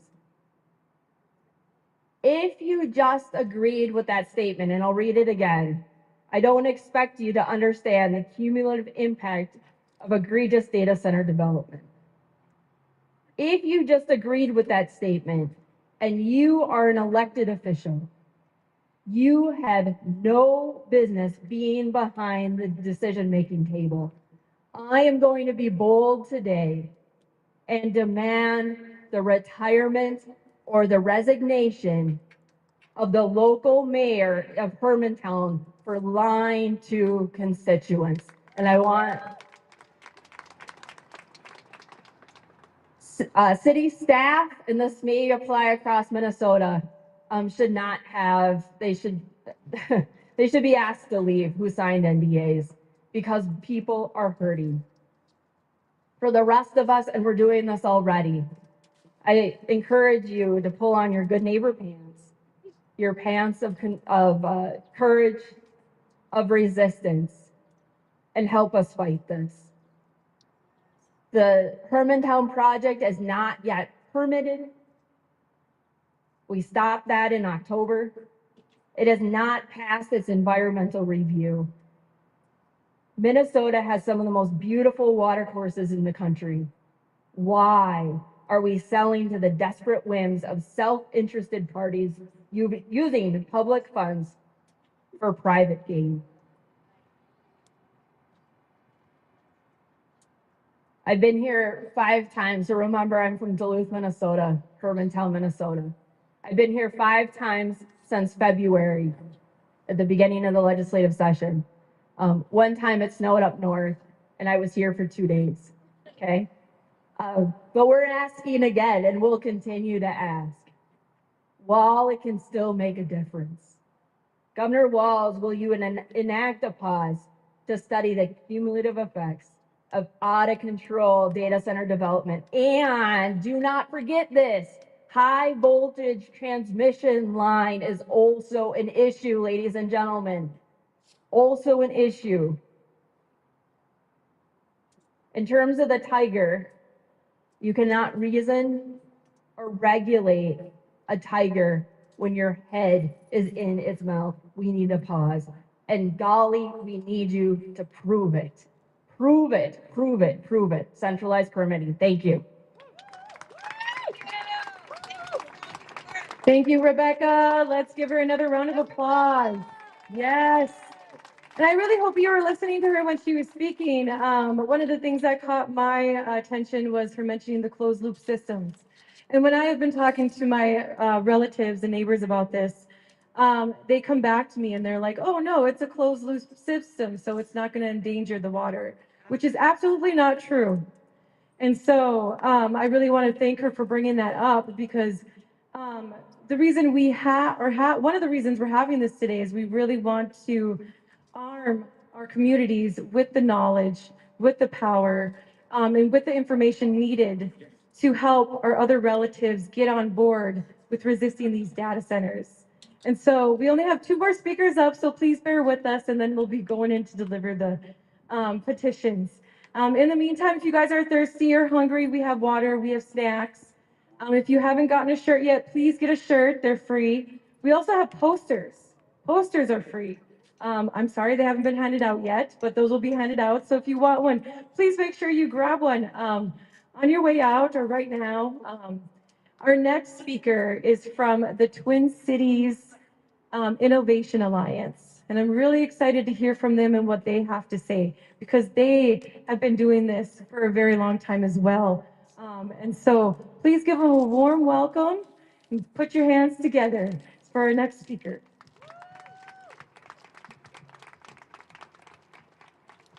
Greetings, everyone. How you doing out there?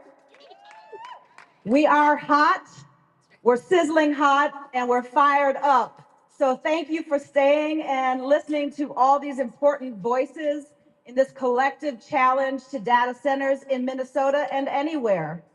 My name is Marika Pfefferkorn. I represent the Twin Cities Innovation Alliance and the No Threat Criminalization in Education Coalition. You might ask why somebody that is focused on education would be here. Well, I'll tell a little story. So we've been organizing around removing AI from schools, the use of AIs from schools, because we know that oftentimes they're using surveillance, they are also criminalizing, they are capturing data, and it is without our consent. And so I work with young people and their parents and families and communities. I live over on the north side of Minneapolis. I don't know if you're familiar with Bassett Creek, which is a community that has been industry decimated. And so we understand the implications. And so what I want to do is thread the dot between why our young people now that are impacted by AI in education actually care about data centers not being here in Minnesota. So I focus on the school to prison pipeline, the school and prison nexus, the school to deportation pipeline. And the reason why, and more specifically lately, we were talking about how young people are getting pushed out. Has anyone ever heard of school push out? Students are getting pushed out, and even more so now because they have apps that identify students that they deem problematic. They have apps and other things that are collecting the data around our children. During the recent Operation Metro Surge, they were using AI to actually surveil our schools and our families. And so when we're talking with young people about what is happening with the school to prison pipeline, what does it mean about data centers? We had to unpack that. And what it meant for us was that as we're thinking about the end game of the data center, let's take it back. And so what we understood is that there is not a disconnect between technology and the environment and the climate. And so young people made the connection and said, we have to do a both and. We can't just fight technology. We can't just fight the injustices in schools without incorporating our land, our community, and the data justice battle.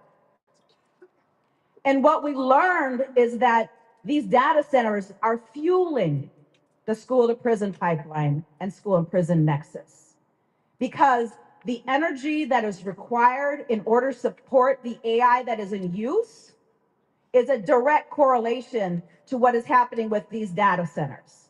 And our children said, what Not in my name. Can you say it with me? Not in my name. And so they made that connection. They said, we can't just talk about AI threat assessments, or we can't just talk about AI metal detectors. We can't just talk about social activity monitoring on social media without talking about the detriment to our communities and to our environment. And so that's where we're fighting now with our young people. We went to Arizona, we went to Tucson to talk with the communities there about how they are being impacted by data centers, how their water is already drying up and polluted, and they're trying to take even more. And our young people have been connecting with young people across the country to make this connection. And so I ask you, as you're thinking about what your point of entry is into this conversation, our point of entry was education and the use of technology. How do you make a connection with another person by asking them, what is their point of entry and connection? What is the conversation that I can have with my neighbor to start out explaining why data centers, even if it's not built in your backyard, matter to you? And so what I encourage you all to do is to think about what are those 3 to 5 neighbors who you might have just started talking about.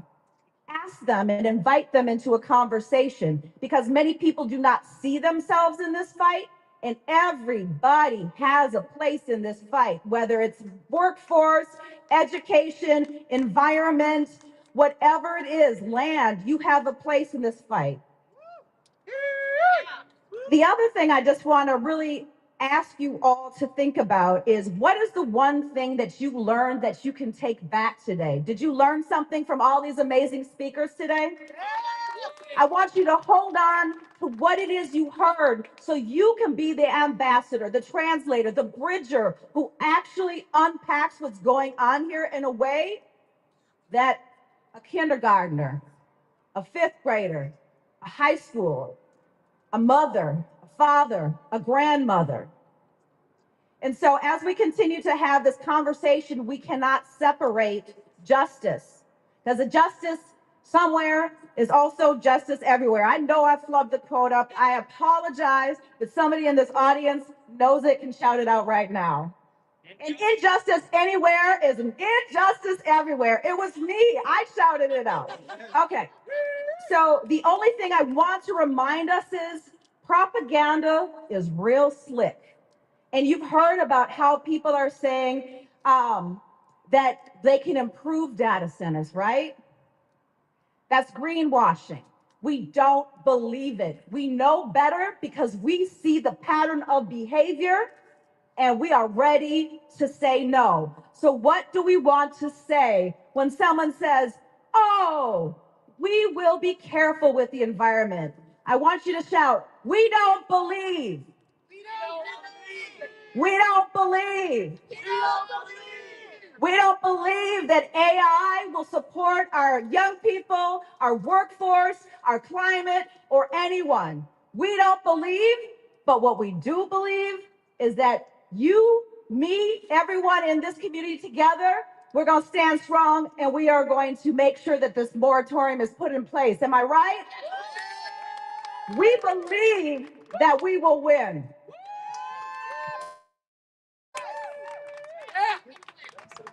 Oh my gosh, she said exactly what I wanted to say all day.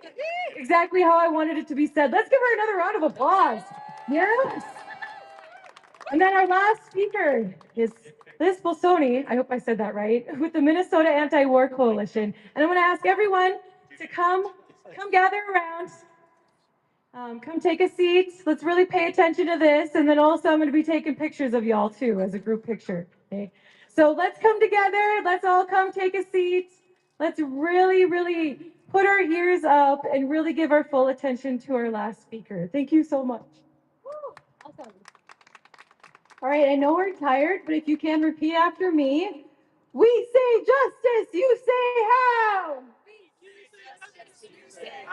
No more data centers now! No more data centers now! We say justice, you say how! We say justice, you say how! Shut down data centers!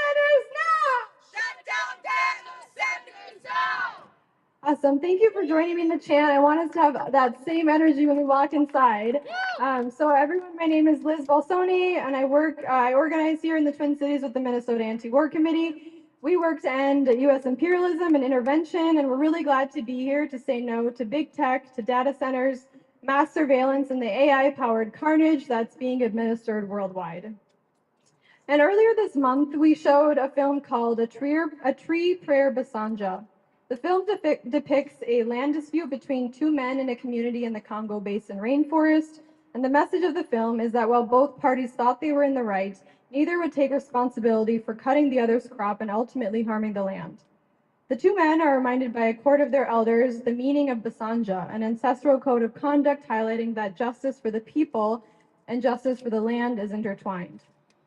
And I mention this because the exploitation of land and labor happening in the Congo is a part of the same imperialist system that stole this land through genocide and dishonest treaties.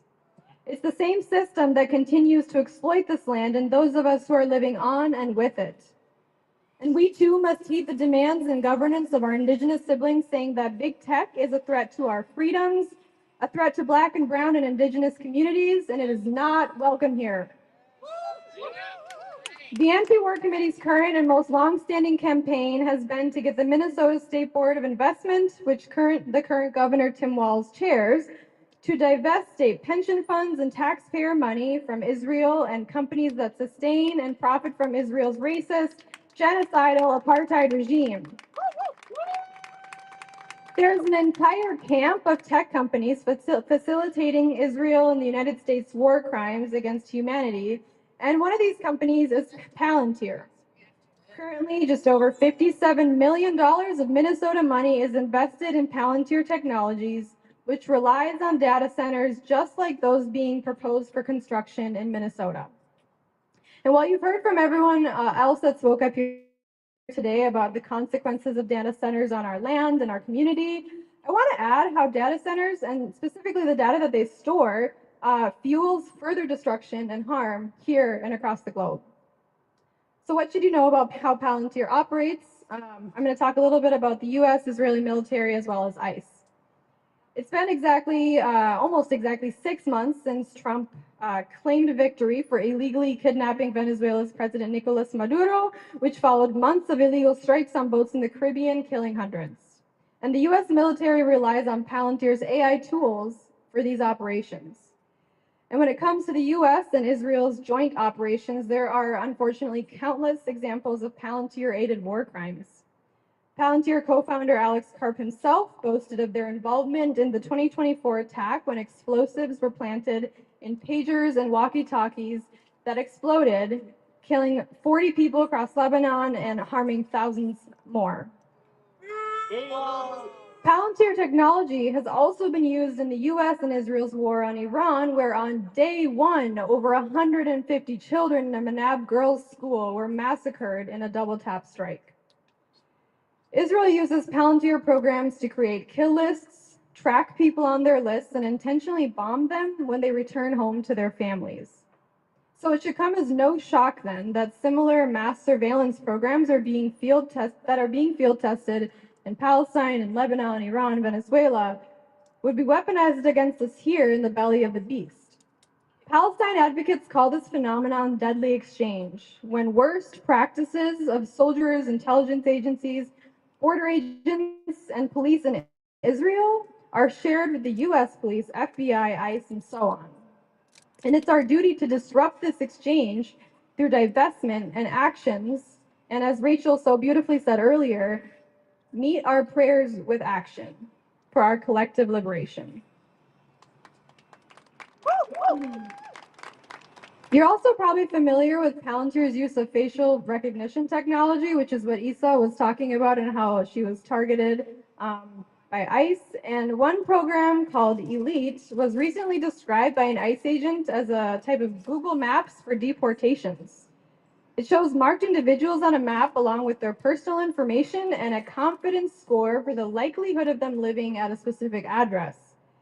So it couldn't be more apparent how urgent this issue is, because that prototype was delivered to ICE in September of 2025, and it was wreaking havoc just months later here during Metro Surge. Knowing all of this, I think it's pretty clear that the word tech doesn't even begin to cover what Palantir is capable of and responsible for. Palantir perfectly epitomizes the consequences of capitalism when a profit margin can be measured in tens of thousands dead, deported, wrongfully incarcerated, and disproportionately surveilled and profiled. And it's hard to imagine how we could ever let these companies commit such atrocities. But I think Minneapolis Mayor Jacob Fry said it best when he quipped that we can both regulate and embrace data centers at the same time. Someone say shame. Well, to Frey and Walls and anyone running for governor in the upcoming elections, we don't want data centers no matter how small or how big, because we see what's happening to Palestinians, to immigrants. We aren't going to let it continue, and that's why we have to fight back now. And I guess I want to add too, I think we showed the world that the people of Minnesota Makoche know how to fight back, allegedly. So to big tech, we say, you are not welcome here.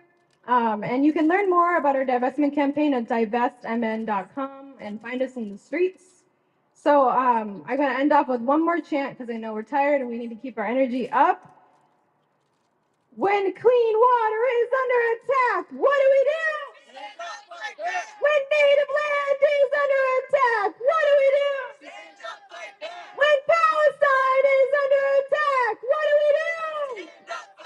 When immigrants are under attack, what do we do?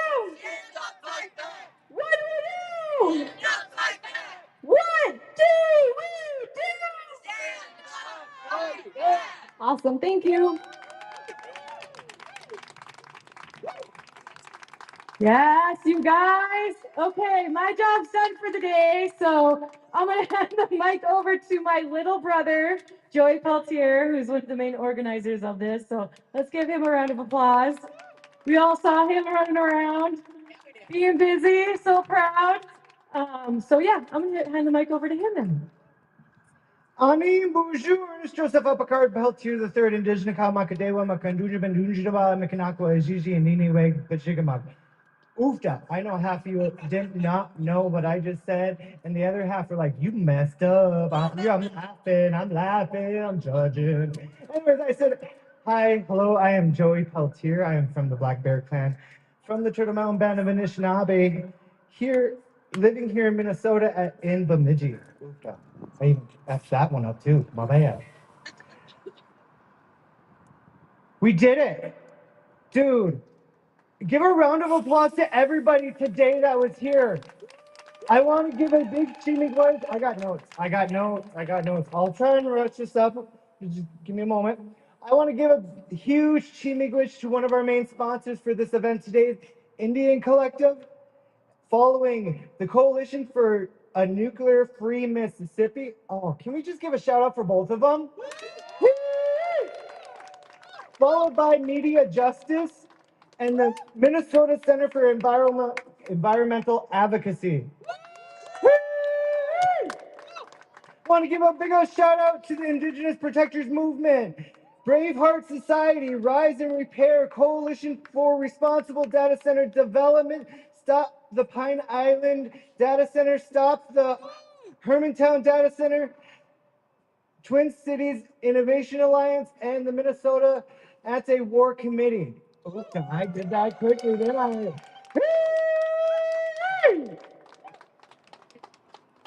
Again, we did it. Oh, Chimigwich, who got sunburn out there? I'm a little red, but I was born a little red. I want to say that I am the program lead for our data center, against data centers through Mukwa, but it's all of us. Today, look at my crew. Oh, we got Gina over there. We have Charlotte, who's wandering around. We have Shauna. We have Kim, who's holding down the front over there. If you are thirsty, we have a very few left of water, but rate our food before you leave. Totally, I don't want to take anything back. Our vehicle is packed full of all this gear. Oofda. I want to give a huge shout out to our designer of this amazing, beautiful design, Sarah Little Red Feather. We did not do AI generated art. Because for reals, let's be for reals.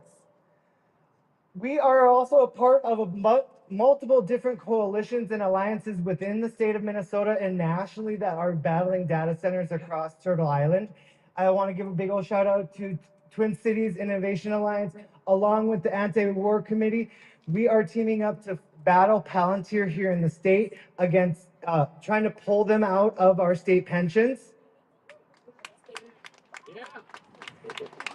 And then we are working as a statewide, or excuse me, a national-wide organization, People versus the Fossil Fuels, if anyone's heard of that.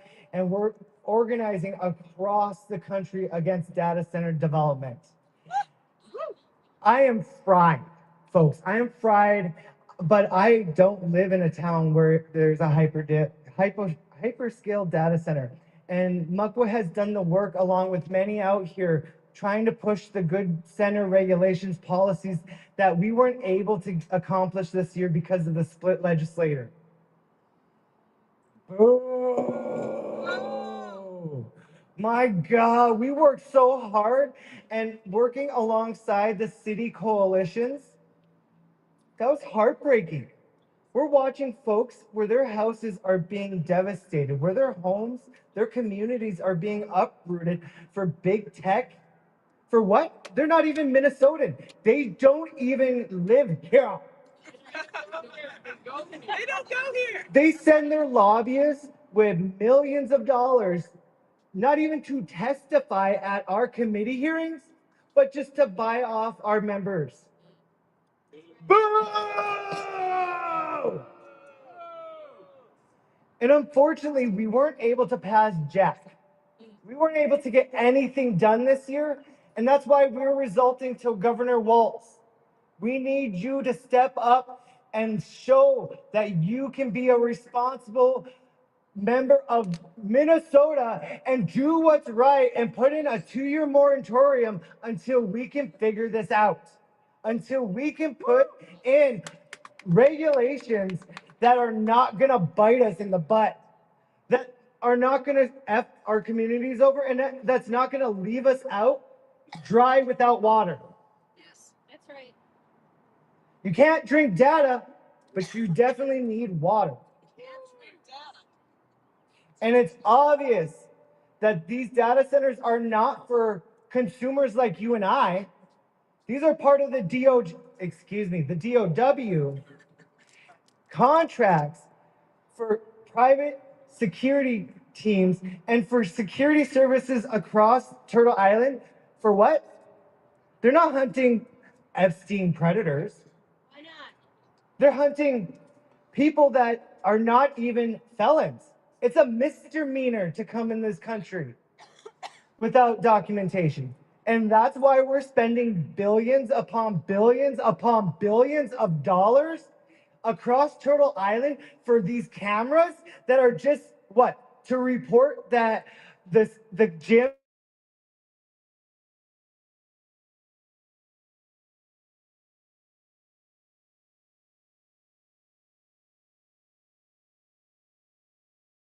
these same owners, Palantir, what was his name again? Peter Thiel. How many times is he cited with the Epstein files? Every time. Almost every time. I want to say, I'm not saying. He's connected. And we have the Peter Thiel, who owns Palantir in Bemidji, where I'm from, watching cameras all across the YMCA, the kids, the schools, the daycares. Please tell me. Make it make sense. Make it make sense. So we need Governor Walz to step it up. We need to enact a 2-year moratorium, and we need to shut down any construction, any projects that are currently being built or even during construction. No more GAAWIIN. Minnesota says GAAWIIN to big tech. I can't hear you. Shimi Gwidge again for coming out. I'm closing up. I'm mind mush. I've been running around, setting this on. I am so appreciative of everyone showing up today. And if you could do me a favor, before we kill the cameras, can everyone get up onto these stages up here and say hello world? Because we're being watched from hundreds of thousands of folks that are in support of us. So say hello world and then get ready because Liana from the Rising Repair Alliance and a few others are going to be going up to his office and dropping it off. And if you want to come with us, check out Liana and make sure that you're part of that group. Chimigwich. All right, bring it up. Bring it up.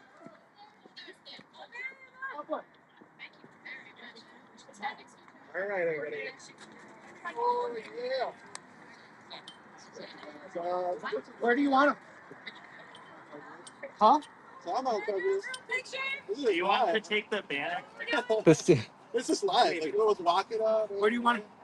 well, here's the. Best place for them. This is the live too, but we could take a photo too if someone wants to hold this or. Yeah, may I bring that down? Or should I bring it so someone can hold it? Yeah, pull it off. Give someone to hold it. Oh.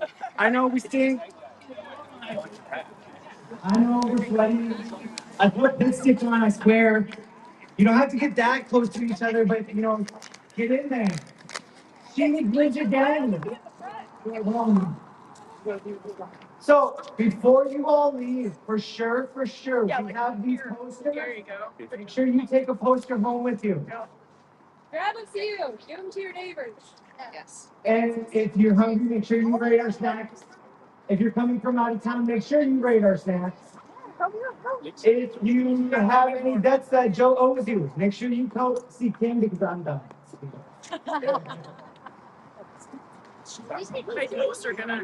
You can put a devil with the stair with them. Yeah. Are you ready, guys? I can't sit down. Okay.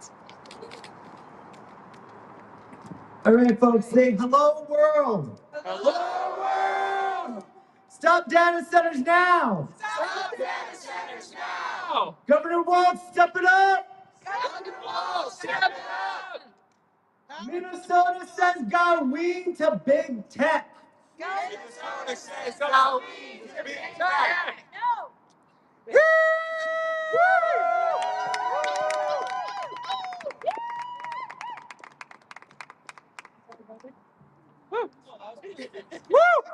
We good? Now We good. Tell him to come out here. Talk to us in person. Okay, folks. Who's going up? Go up. Who's staying down? I mean, you can always help us pick out. Oh, thank you. Thank you. You get your good fix.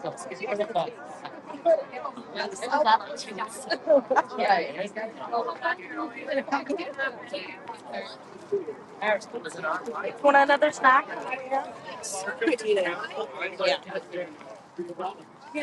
I did eat those. Okay. I lost a lot of water out.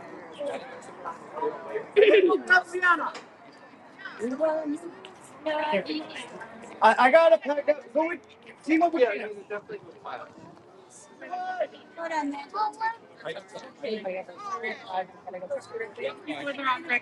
We're delivering the petition this way. Hey, can you tell me what the petition says? Really quick. Yeah. So the petition says Governor Walz enact a moratorium on data centers now.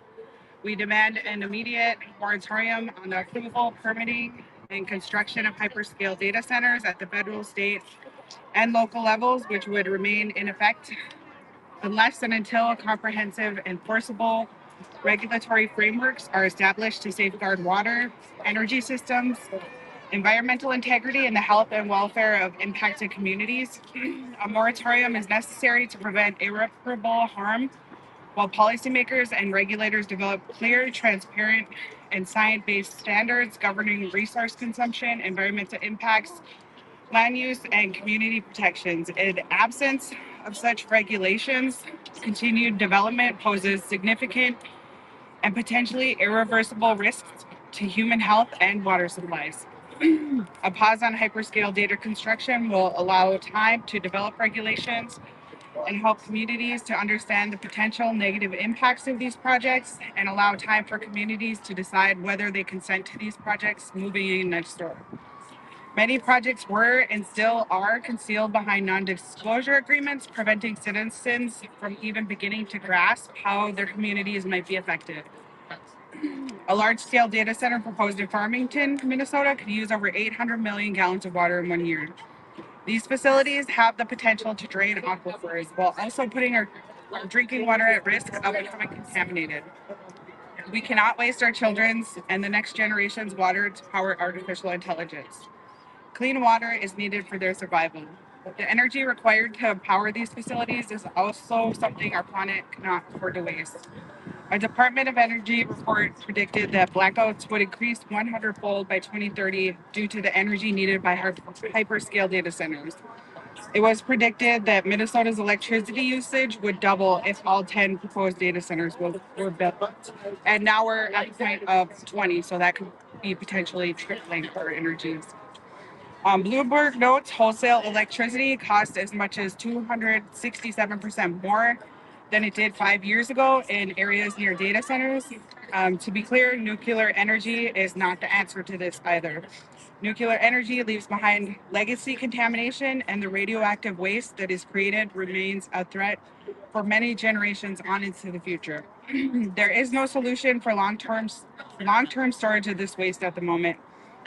But as the demand for electricity grows, so will the demand for critical metals. High metals are being diverted to build massive data centers to power artificial intelligence rather than urgently needed climate solutions. The consequences of this are irreversible. Metal mining is the most polluting industry in the United States, according to the EPA, leaving behind toxic contamination that can persist for generations and is often impossible to fully reverse. The burden of this extraction falls disproportionately on Indigenous communities. Morgan Stanley Research estimates that 97% of the nickel, 89% of the copper, 79% of the lithium, and 68% of cobalt reserves and resources in the United States lie beneath or within 35 miles of tribal lands. We cannot sacrifice Indigenous homelands so the ultra-wealthy can continue amassing profits on a scale that far exceeds any reasonable human need. Other harmful impacts that accompany these proposed projects include noise, light pollution, and heating of local communities. CNN reported that areas near hyperscale data centers are creating heat islands, warming up the land around them by as much as 16 degrees. Communities must be allowed time to understand the true impacts of these facilities and decide whether they consent to their construction next to their homes. A moratorium will allow time to create regulations and environmental frameworks that enable full transparency into the true cost of these projects. At this moment, what these facilities take from communities far outweighs the benefits that they provide. We must hit pause and enact a moratorium now to allow time to look at who truly benefits and who pays the cost, because it is not us. So, miigwech. Thank you. Yeah. And how many signatures are there in there right now? There are over 3,000 signatures, so we're going to continue building this up and continue using it as a tool. Yeah. Okay. We're going to continue using it as a tool to push back against these hyperscale data centers. This year, a moratorium was introduced, but it's stalled out. So we will keep collecting signatures on up until we have enough to stop these data centers. So this would be like another, after this delivery, you're going to keep collecting signatures and do another delivery? Or? Yeah, so we can use it as a tool, like local communities can bring it forward to show how many people in Minnesota do not want a data center. And we can also use it for when legislation is brought forward. We can put it on the record and show that there are Minnesotans who do not want to see data centers in their state for all of the reasons stated within the petition. I'm just going to follow you all to the foot. Okay, are everybody ready? Where's everybody? Go. Right. Hey, walk us to the door and I'm going to take the key down. You do have to go to security. River, do you know one of the offices? It's in here. Okay. I know it's in it. It's in there. Gina knows where it is. That's what. Oh, Don? Come on. Gina! All right, but it's gonna walk into the. Yeah. Thanks. Okay. Ah.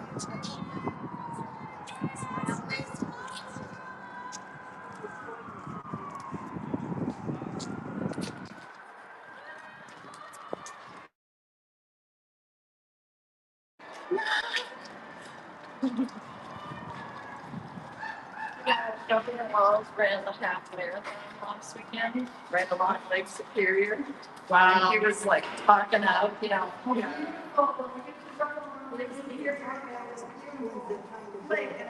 Yeah, right. And you don't want to stand up against yeah. Right?